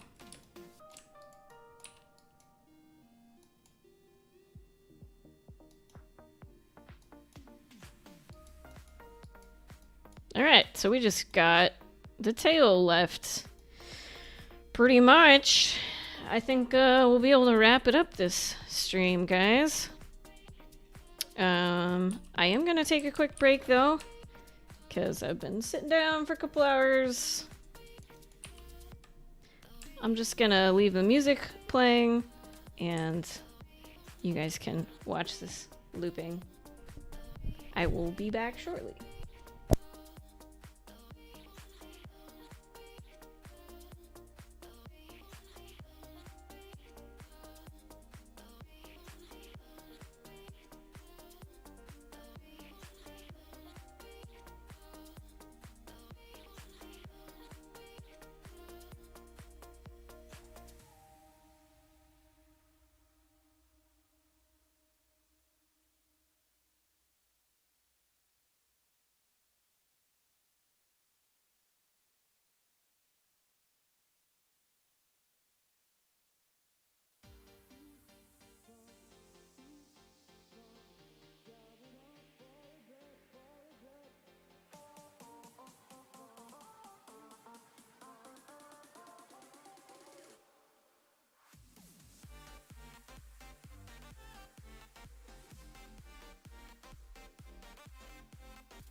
And I'm back.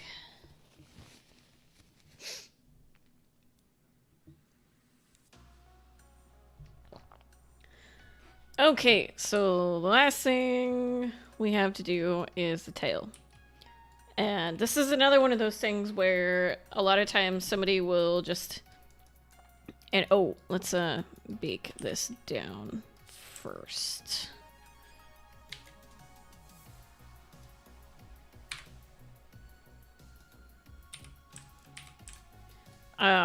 Yeah, so a lot of times when people animate tails, they're just like, oh yeah, overlapping motion, instead of actually looking at the video reference. So while there is some overlapping motion on the tail, we also want to know, like, oh, does the tail fly straight out behind the animal? Do they hold it up? What is like the overall shape? So let's take a look at our video reference here.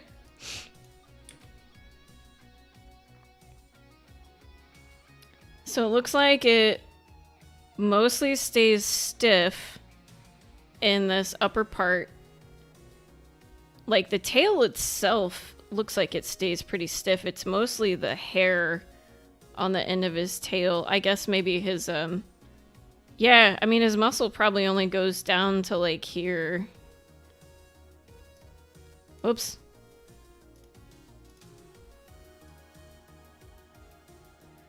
But again, this is maybe one of those things that we want to take a few liberties with as an animator. Because like one thing I'm noticing is that bison's tail is much shorter. I don't know how accurate this ox is with an ox tail, but yeah, so if we take a look at these guys, kind of the same thing. Like there's a little bit, well, the calf actually has more overlapping motion in his tail than the adults do, but their tails aren't really moving that much.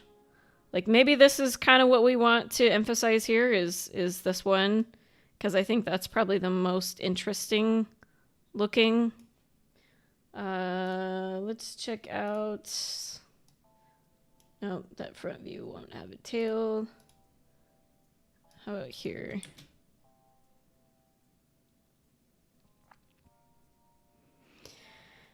Yeah, you know, we're gonna give it a try on being more accurate, and then we'll see if we like it or not, because the thing is, with accuracy, while it might be true to the actual animal, if you have people saying like, oh, well, the tail isn't moving very much, that doesn't look right, while it may be actually correct for it to not move as much as people are expecting, we still want it to look appealing, right? So let's first of all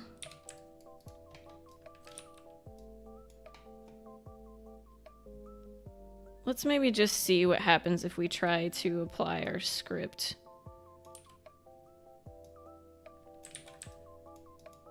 Maybe to,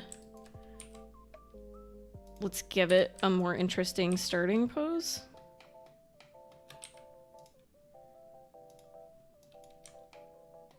So it's not like trying to go back to completely straight every time.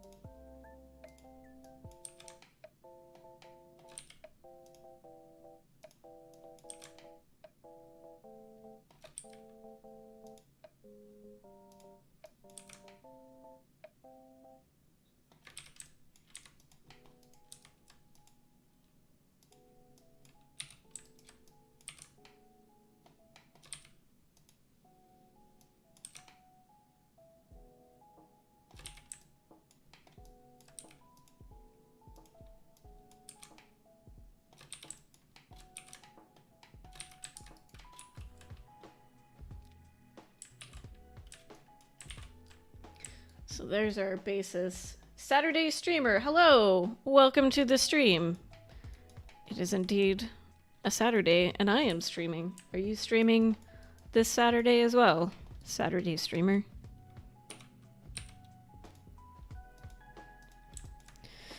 Okay, let's see what happens if we just go ahead and apply our script and do some offsetting here.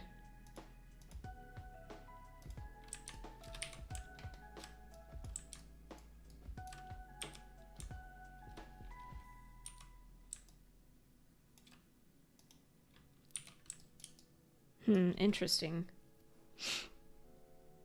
This is what our X looks like, huh? Yeah, I guess that makes sense.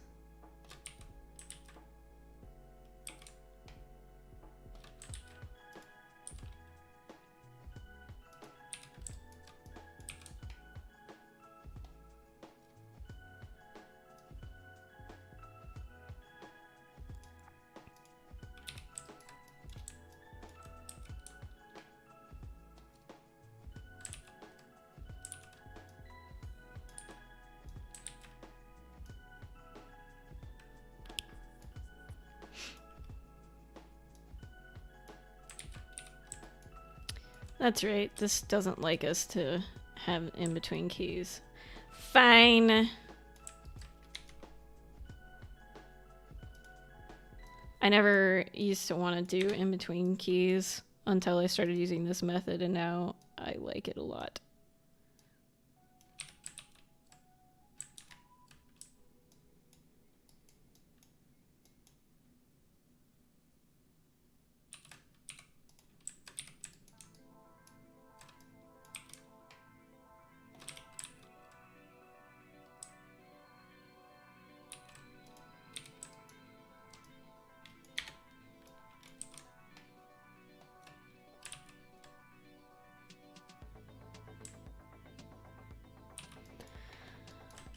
Alright, we're just gonna see what happens if we bake all these down, or put them into world space. And then if I don't like it, I can just delete the locators. Again, experimentation here.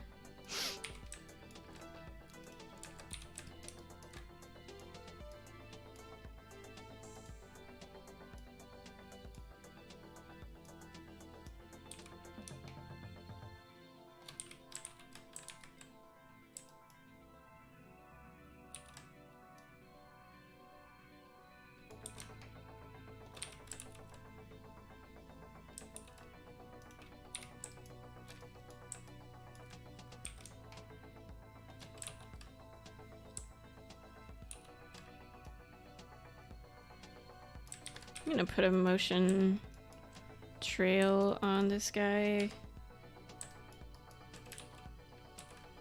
just to kind of see what's happening.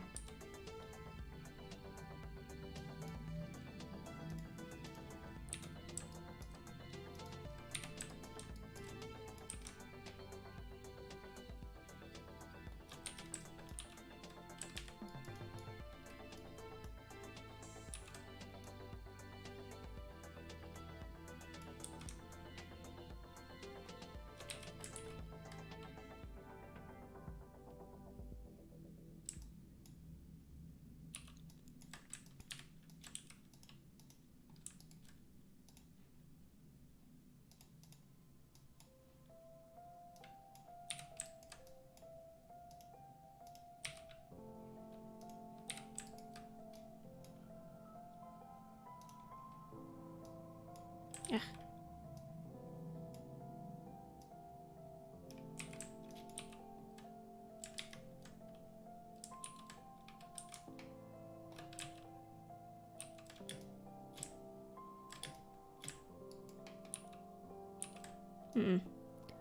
This is way too much motion.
Yeah, I'm not liking this so far. Let's go back to this guy.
Nope.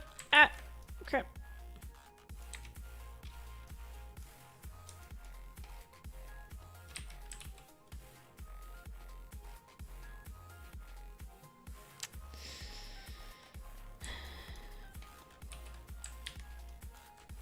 It's still a little poppy, isn't it? Did I mess it up on this one? All the way up on this one? Oh my god. Okay. Oh, or did I just not animate this one at all? Alright. I guess not. Huh.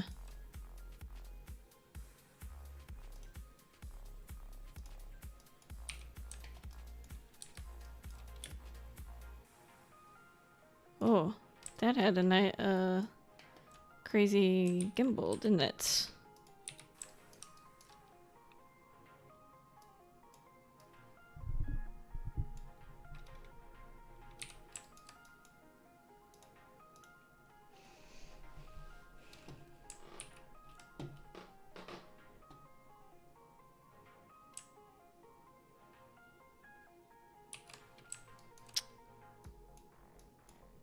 What happens if we delete the keys here?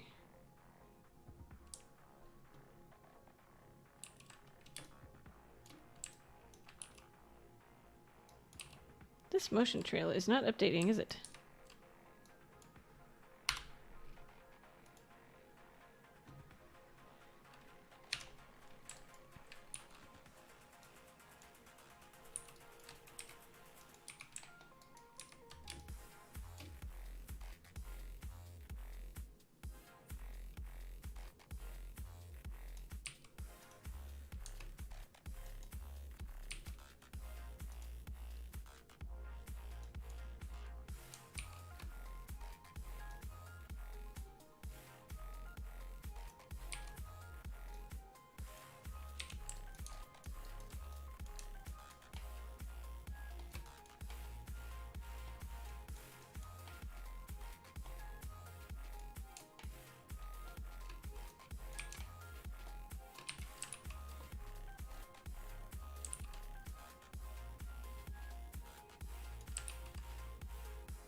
Whoa. Okay, maybe not.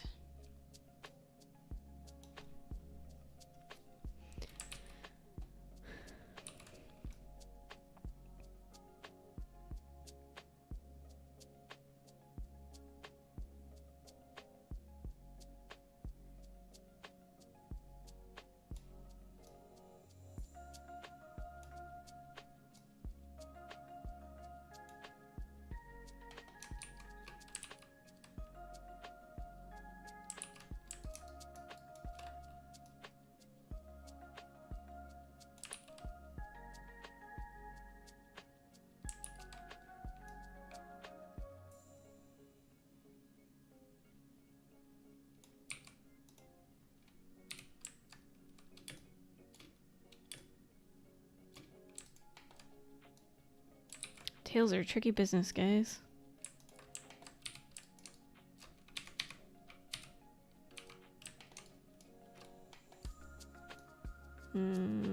You are not looping.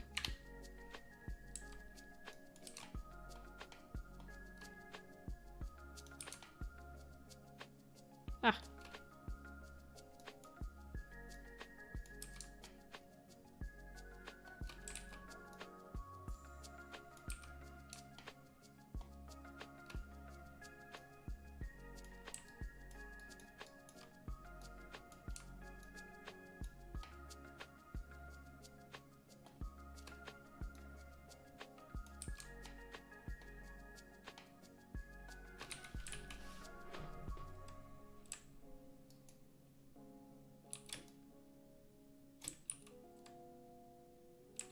Okay.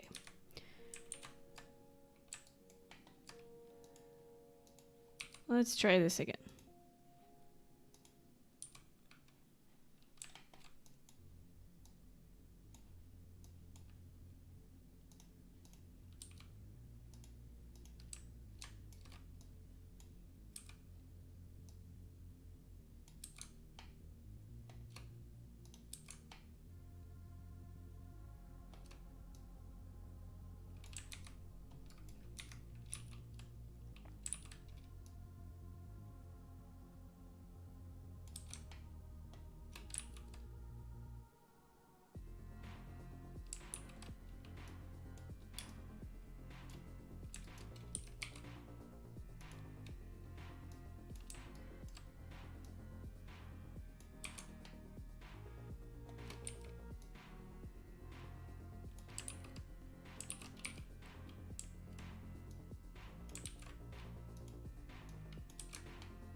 Well, this is being a huge pain in the patootie.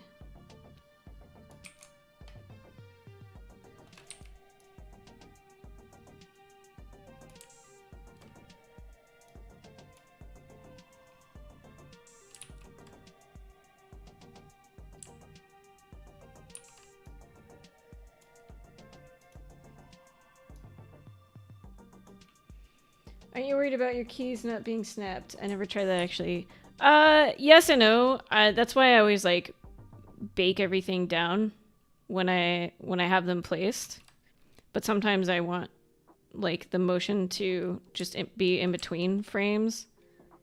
So once I get it to where I like, then I bake it down so that they're all on the correct key.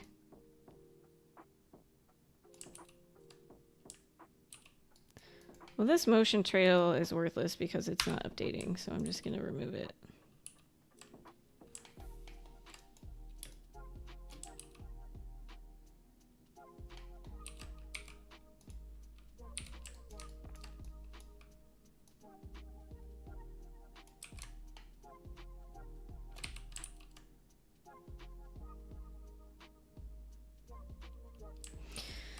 It's hard for me to know if this is working or not until I get down to the very bottom of the tail, but I can't like rotate all of these at once because, like I said, it pins them in place.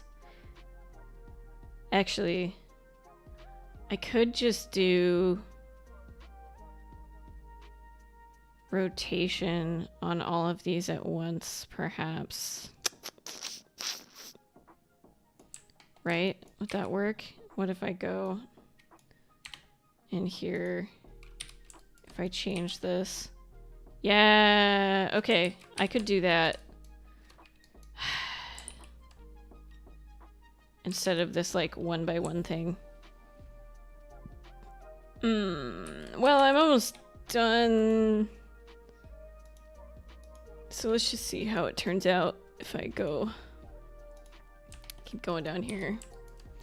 If I would have said to pin it in translation, then it wouldn't work. Because like, here, let me just show you.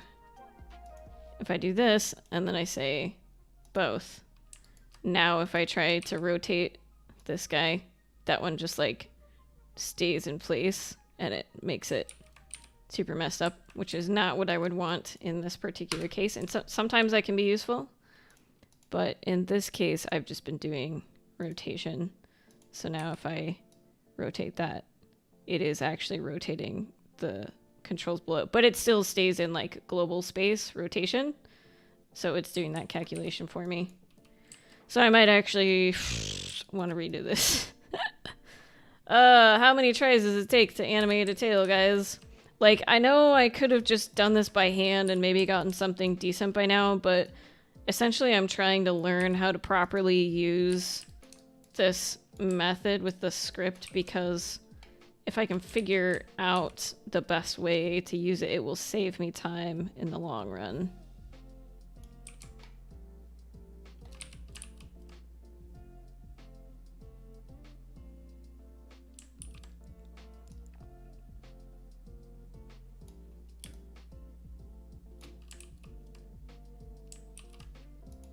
I think mostly I actually haven't been offsetting enough. And that's part of my problem, is I'm being too timid with pushing my keys super far.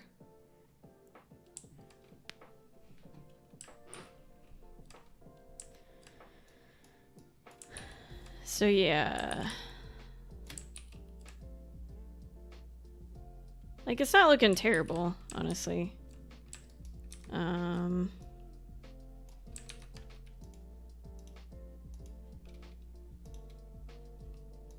Let's just see how it turns out. Also, Sujoy, the keys that I'm affecting right now are on the locators, so it really doesn't matter that they have in-between keys, because when I'm done, I'm gonna bake the information down to the rig controls, and so then like the rig controls themselves don't have any in-between keys by using this method. Even if you like don't bake these down first.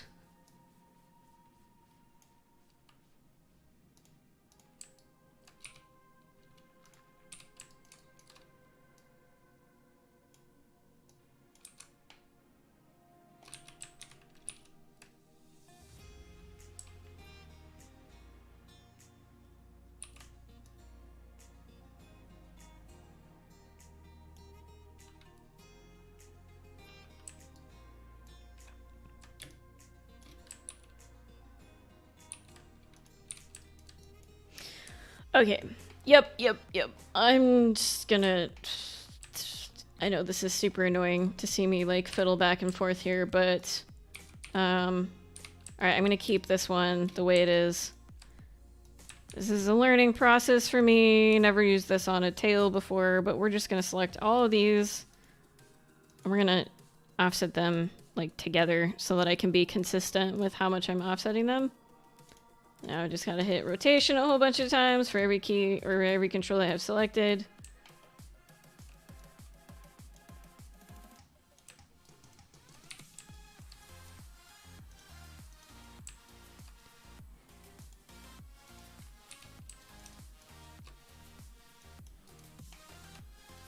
Okay.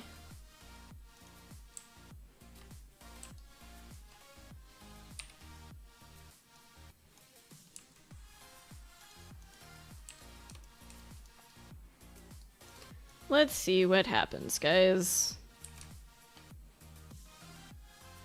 Actually, let's also increase this.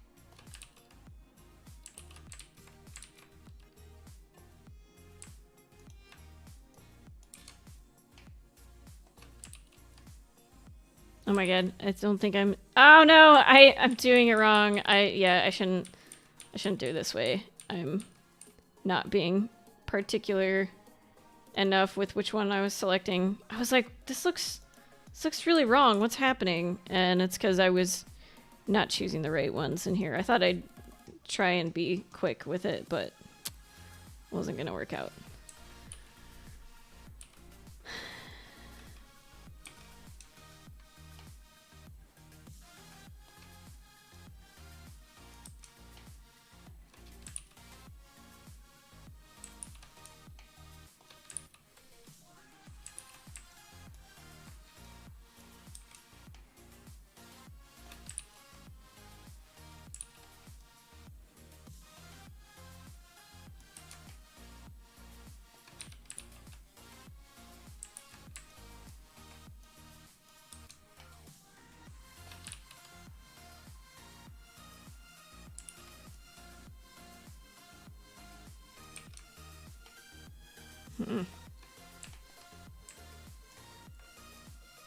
Oops. Oh god.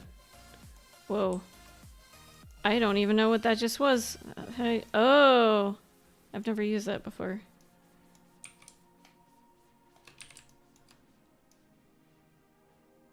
Oh my god. This isn't working. Oh, also I just totally messed up my cycle by doing whatever I did there.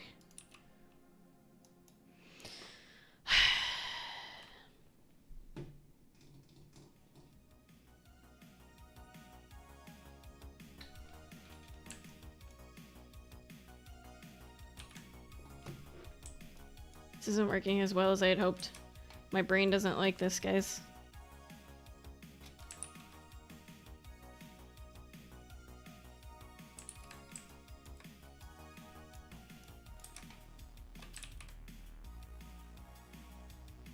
Oh my god.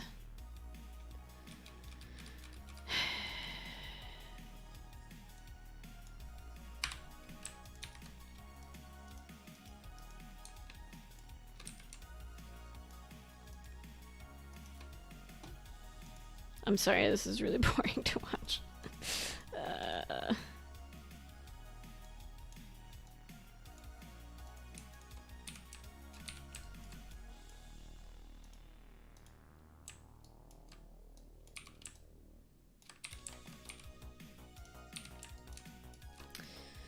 Okay.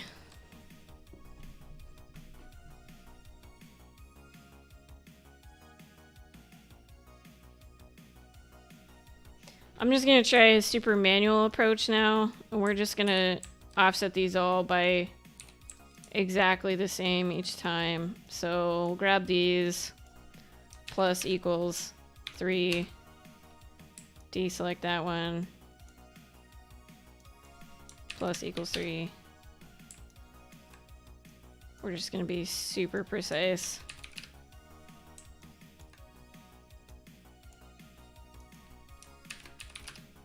Maybe 3 frames is too much, I don't know.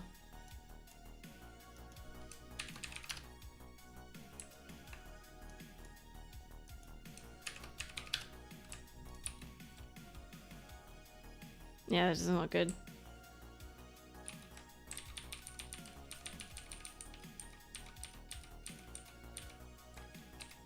Let's just try 1. Oops. I am going to turn on snap now so that I can be super precise. Don't worry, it's relatable content. Yeah, that's what I figured, right? It's like, it's helpful to see somebody struggle sometimes. Because A, you know you're not alone, and B, maybe it'll help you figure out something better in the future, right? Like maybe you can learn from my struggles.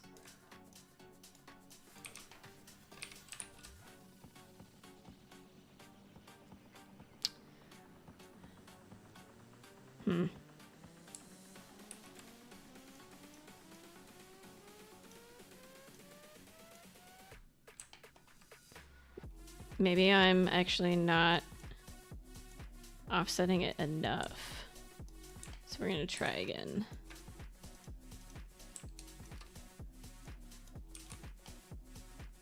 Two, 3.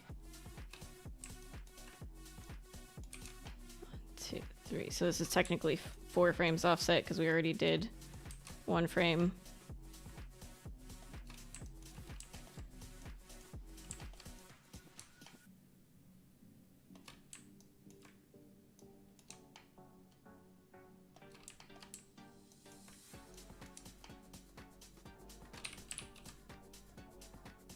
Why is this so stiff? What's happening? Is it because... I think it is because I did... Oh, God. I know what's happening. It's because this time around, I'm animating the tail... Essentially, I'm animating it in IK by putting it in this world space stuff here. So it's not going to work like I'm pretending it is right now. What would be the key to doing this then? I'll show you what I mean if you don't understand what I was saying. So if I just say, oops, deal with this. Oh, let's put these all on loop again.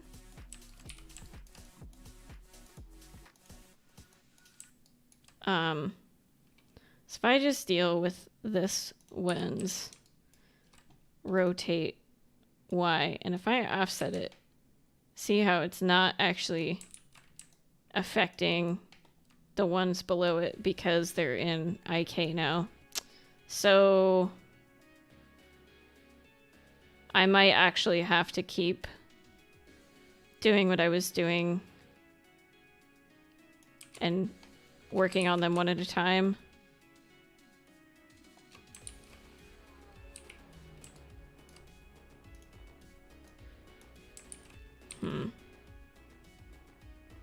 Yeah. I'm sure there's a way I can do this with all of them at once, but my brain doesn't quite have this figured out. Because, like, let's see what happens if I rotate... Oops. If I, like, rotate both of these at the same time. It's still the one below it is, not doing what I want it to. So, okay. I'll go back to trying this manually. Or, I mean, precisely. So we'll just do 1, 2, 3.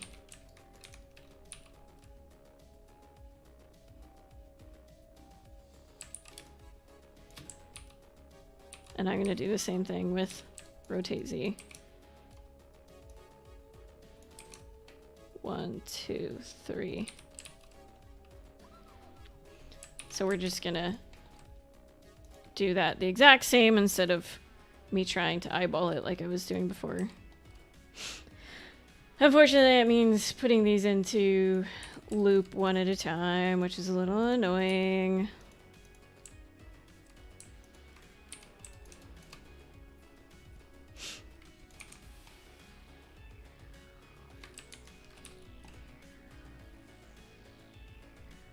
But see, now it's not... It's not going far enough.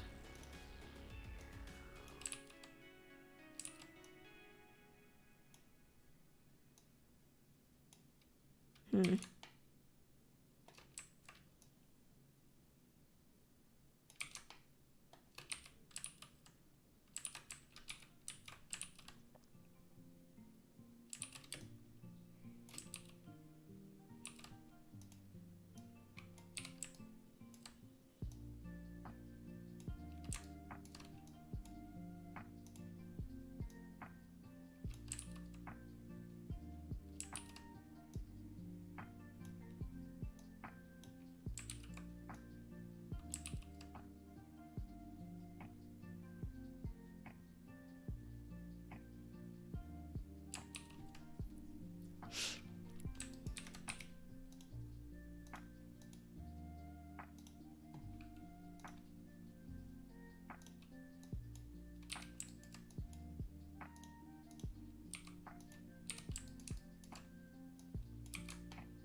I really suck at selecting this.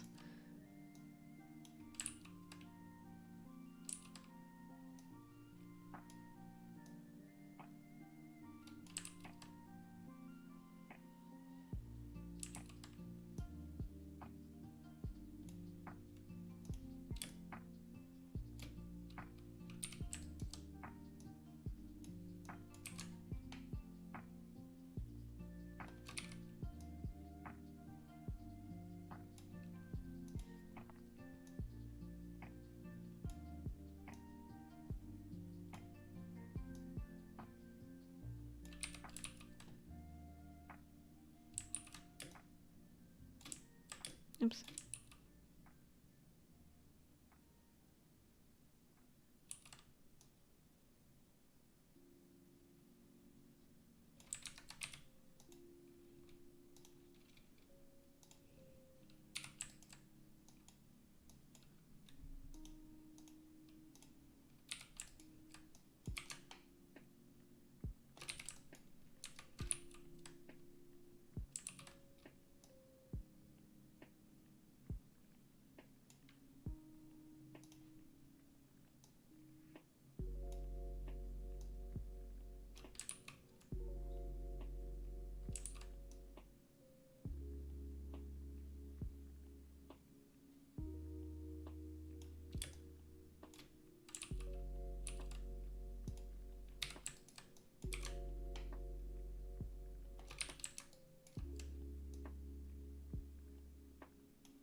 Hmm.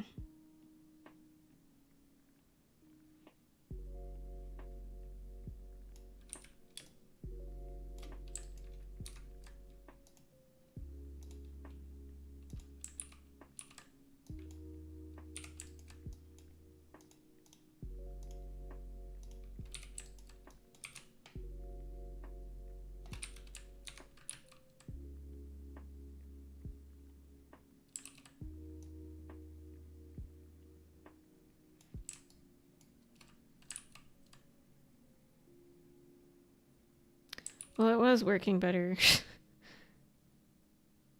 until now. And now I think it looks kind of strange. Let's see if we Nope, that didn't help.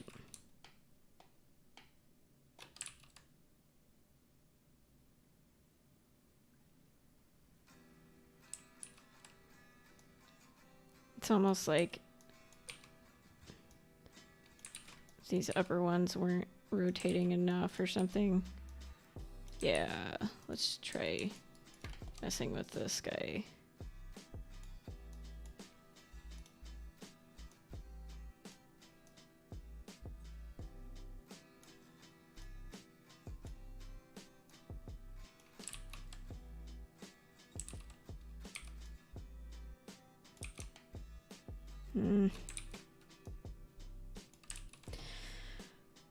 It's a struggle.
Okay, well, this is like the best it's been thus far. Like, let's take a look here.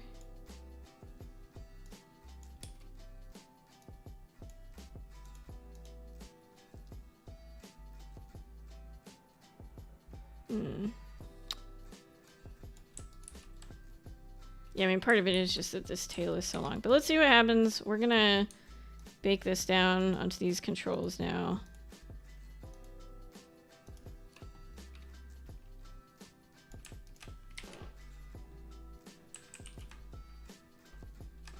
And then delete these. And now if I want to, I can modify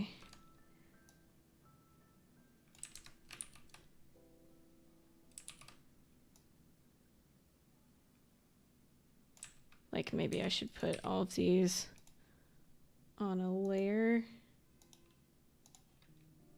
So that way I don't have to mess with the keys.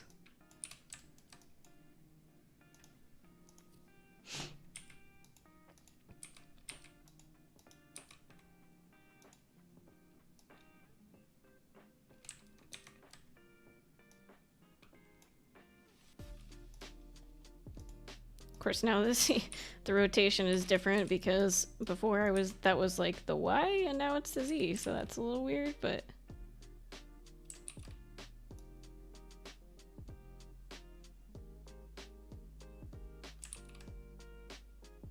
God, even just doing that helped a little bit, I think. It still feels like it's super stiff on the top part here. Like maybe this guy needs to be adjusted a little.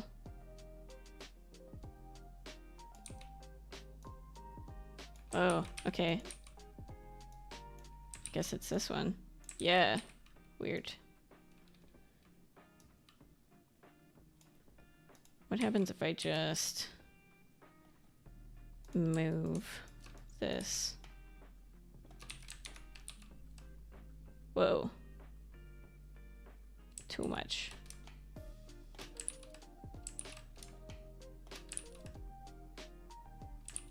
Now it kind of looks like he's kicking his tail.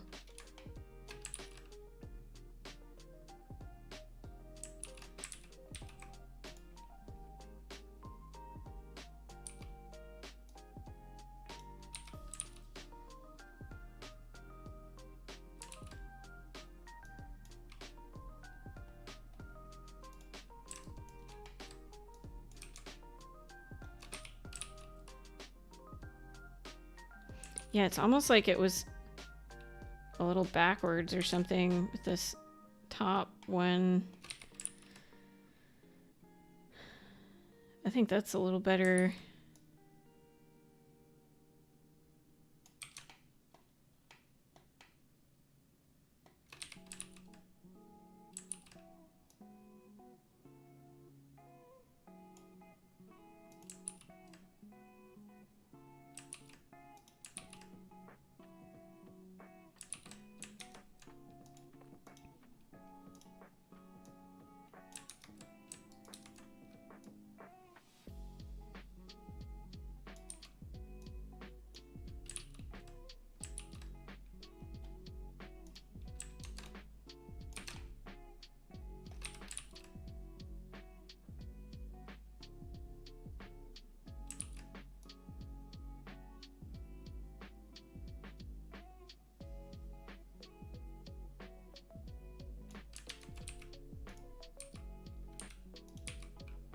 I want this shape to be a little nicer here. Oh, whoops. Ugh.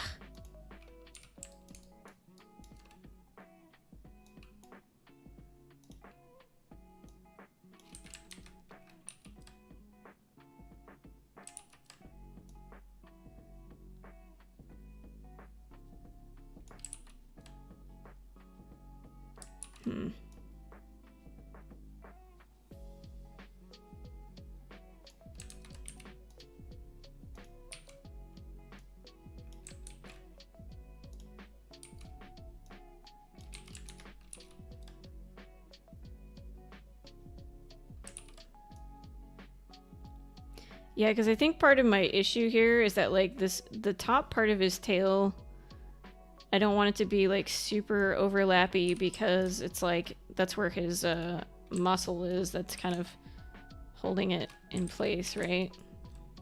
So I think I maybe just did too much motion in the top part.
Burger, burger, burger, burger.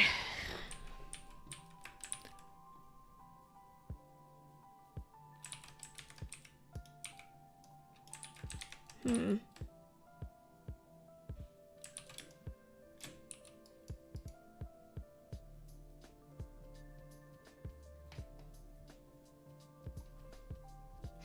I just being way too picky about this, guys? What is...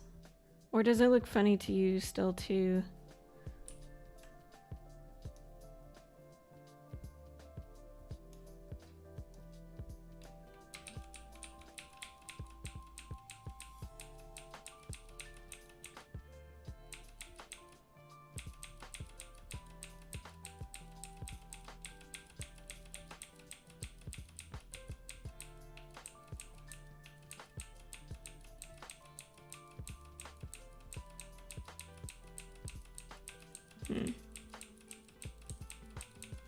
I don't know, when I step through, I guess it looks okay.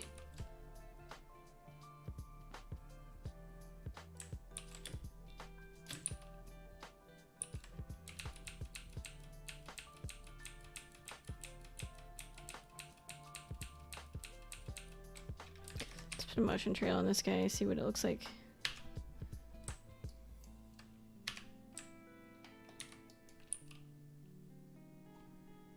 That's not perfect, but from that view it looks okay. What happens if I turn off this layer?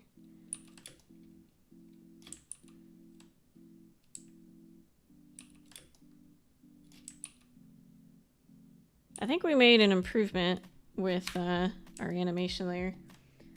Looks fine to me. Alright, well, if you think it looks fine,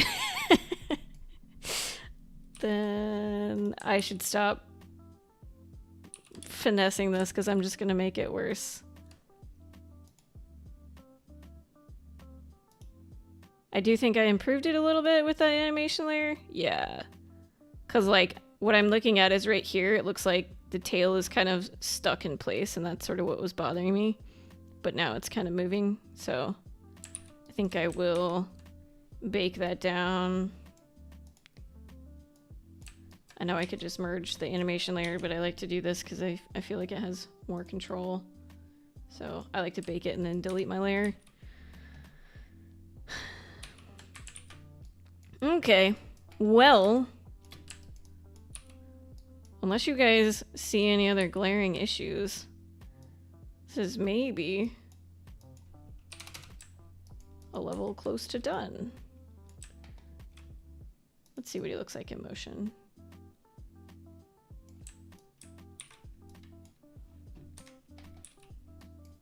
Rawr. There he goes. I'm actually gonna play blast this because I'm sure it's choppy for you guys, but it's also choppy for me. So let's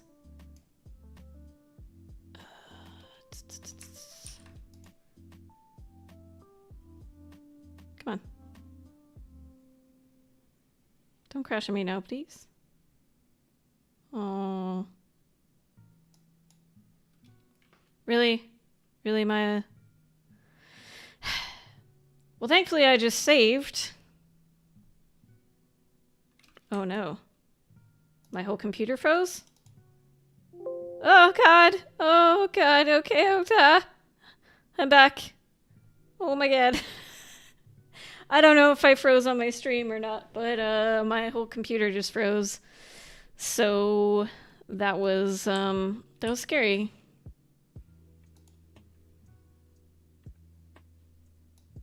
All right. Oh, it already exists, huh?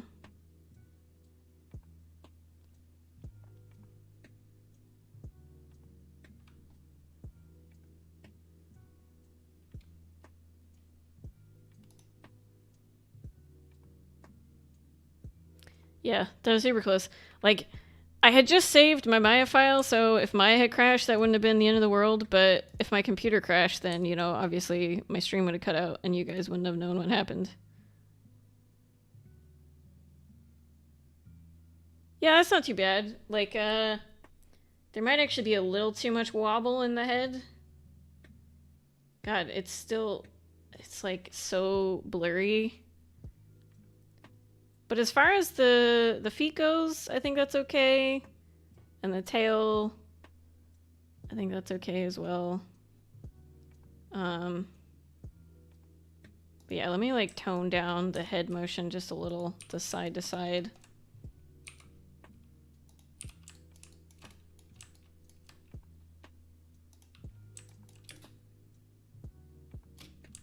Whoops, that's right. Let's mute that. And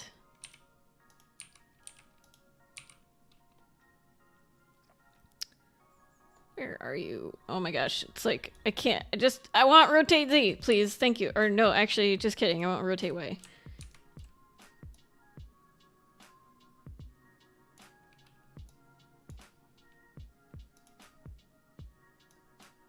Ugh. Really? Every time. Actually, I don't know. I really like his head rotation, but it looked funny in the play blast.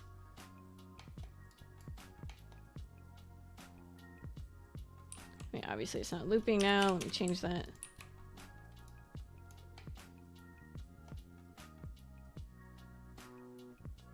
Yeah. Screw it. I'm just gonna leave it. But what I am gonna do here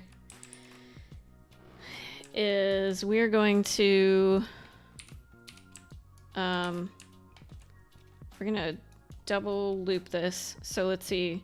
It should actually be frame 32, I think.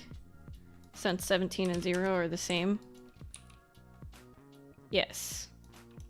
And what I want to do is add a little bit of variance to his motion without messing up my legs, hopefully. So I'm probably not going to do a whole lot with his actual torso. But just so I can be safe and not lose any of this motion, I'm just going to bake everything down first, and then we'll modify the keys as necessary. Oops.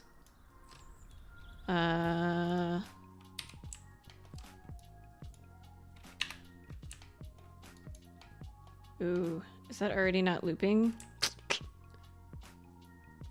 Oh. Okay, that's probably because I want to be on frame 33. Like, technically this is the appropriate loop, but we don't have our actual... Oh, wait. Interesting. What have I done? Okay, there we go. That's what we want. I messed up, guys. Fancy that.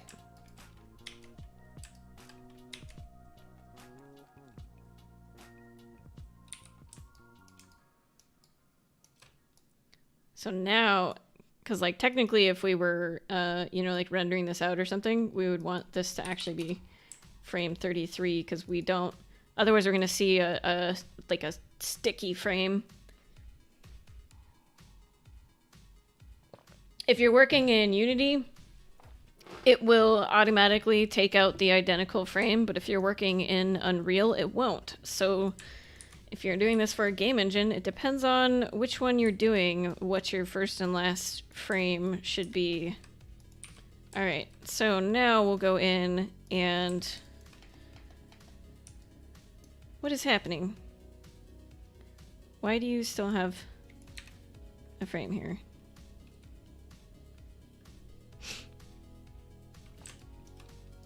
Now we can just do stuff like that and that. It's just gonna be ever so slight.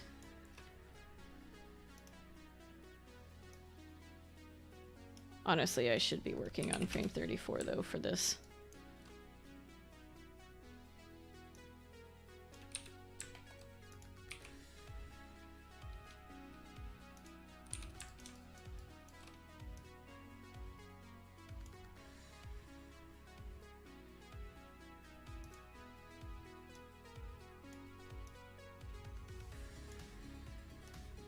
Oops.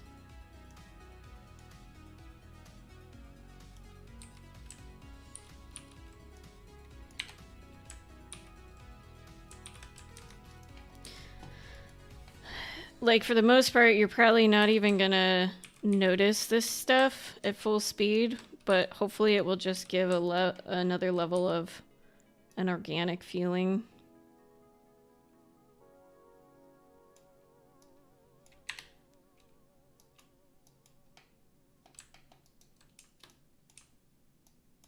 Oops.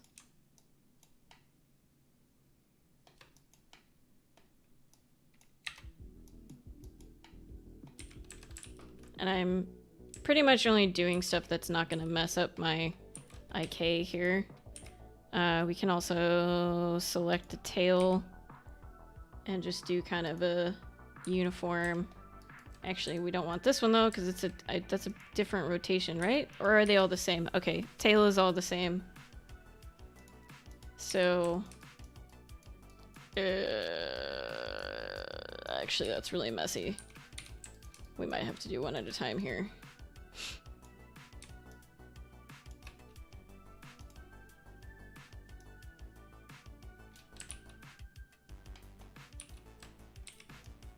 Whoops. Oh god, what's happening?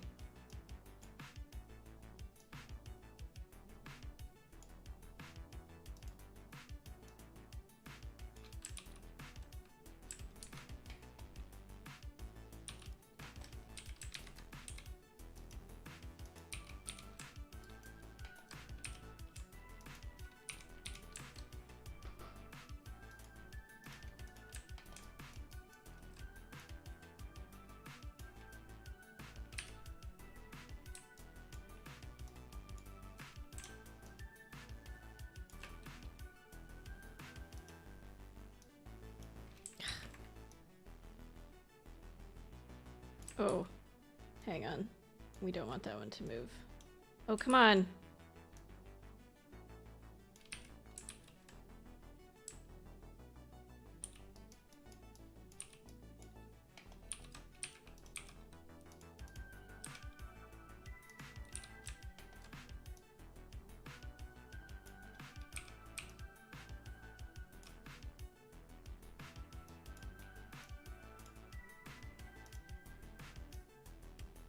Actually, nope. Not gonna do that because that's gonna mess up our shoulder stuff, unfortunately. But I could, you know, rotate this a little more.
We can make his jaw rotate a little more one of these times too.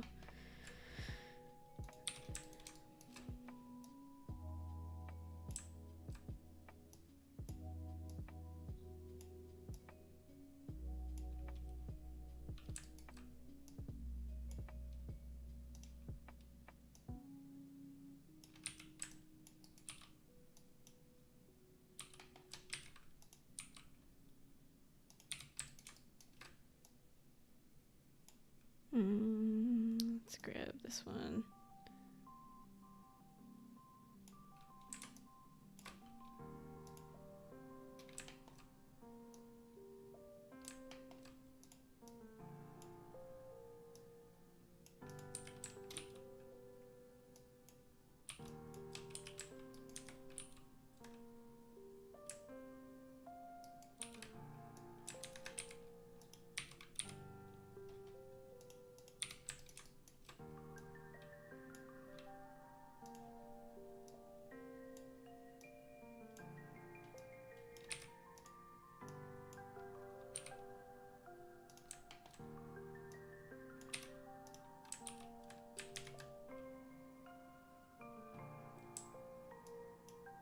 Cool. All right.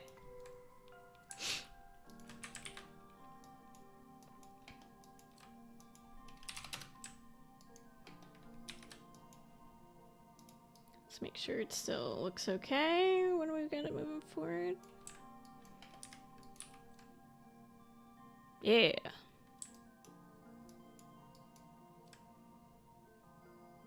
Alright, guys. There we have it. Unless there's any other glaring issues that one of you sees, I think we've got ourselves an ox run cycle. It took me much longer than I was hoping, but as I've said a few times now, I don't think I've animated a quadruped since I was in school. So, let's see, this is not, it's not looping now.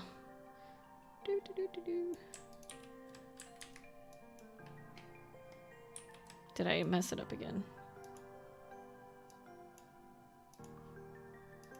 No, okay. This is what it should technically be on for our loop. Yeah.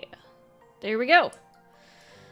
That is our Mr. Ox. And I'll probably render this out at some point, but I'm not going to do that on stream. I don't even know what this character is going to look like rendered. Like, it might be really obvious, this, like, icky shoulder stuff that's happening here, and it might look really terrible, so I may just leave it as a Maya play blast. We'll see. But one thing you can do, if you do want to put just like a play blast or something on your demo reel, one thing you can do to make it look a little nicer is if you go into your viewport 2.0 here and you go down to anti-aliasing, you can turn this on. You can go like up to 16, and now you can see he looks a lot smoother, and it will generally slow down your Maya and make it a little laggy to animate, so you don't want this on all the time. But if you don't want to render and you want to have a nice play blast, that's a nice little trick you can do to make your play blast look a little better.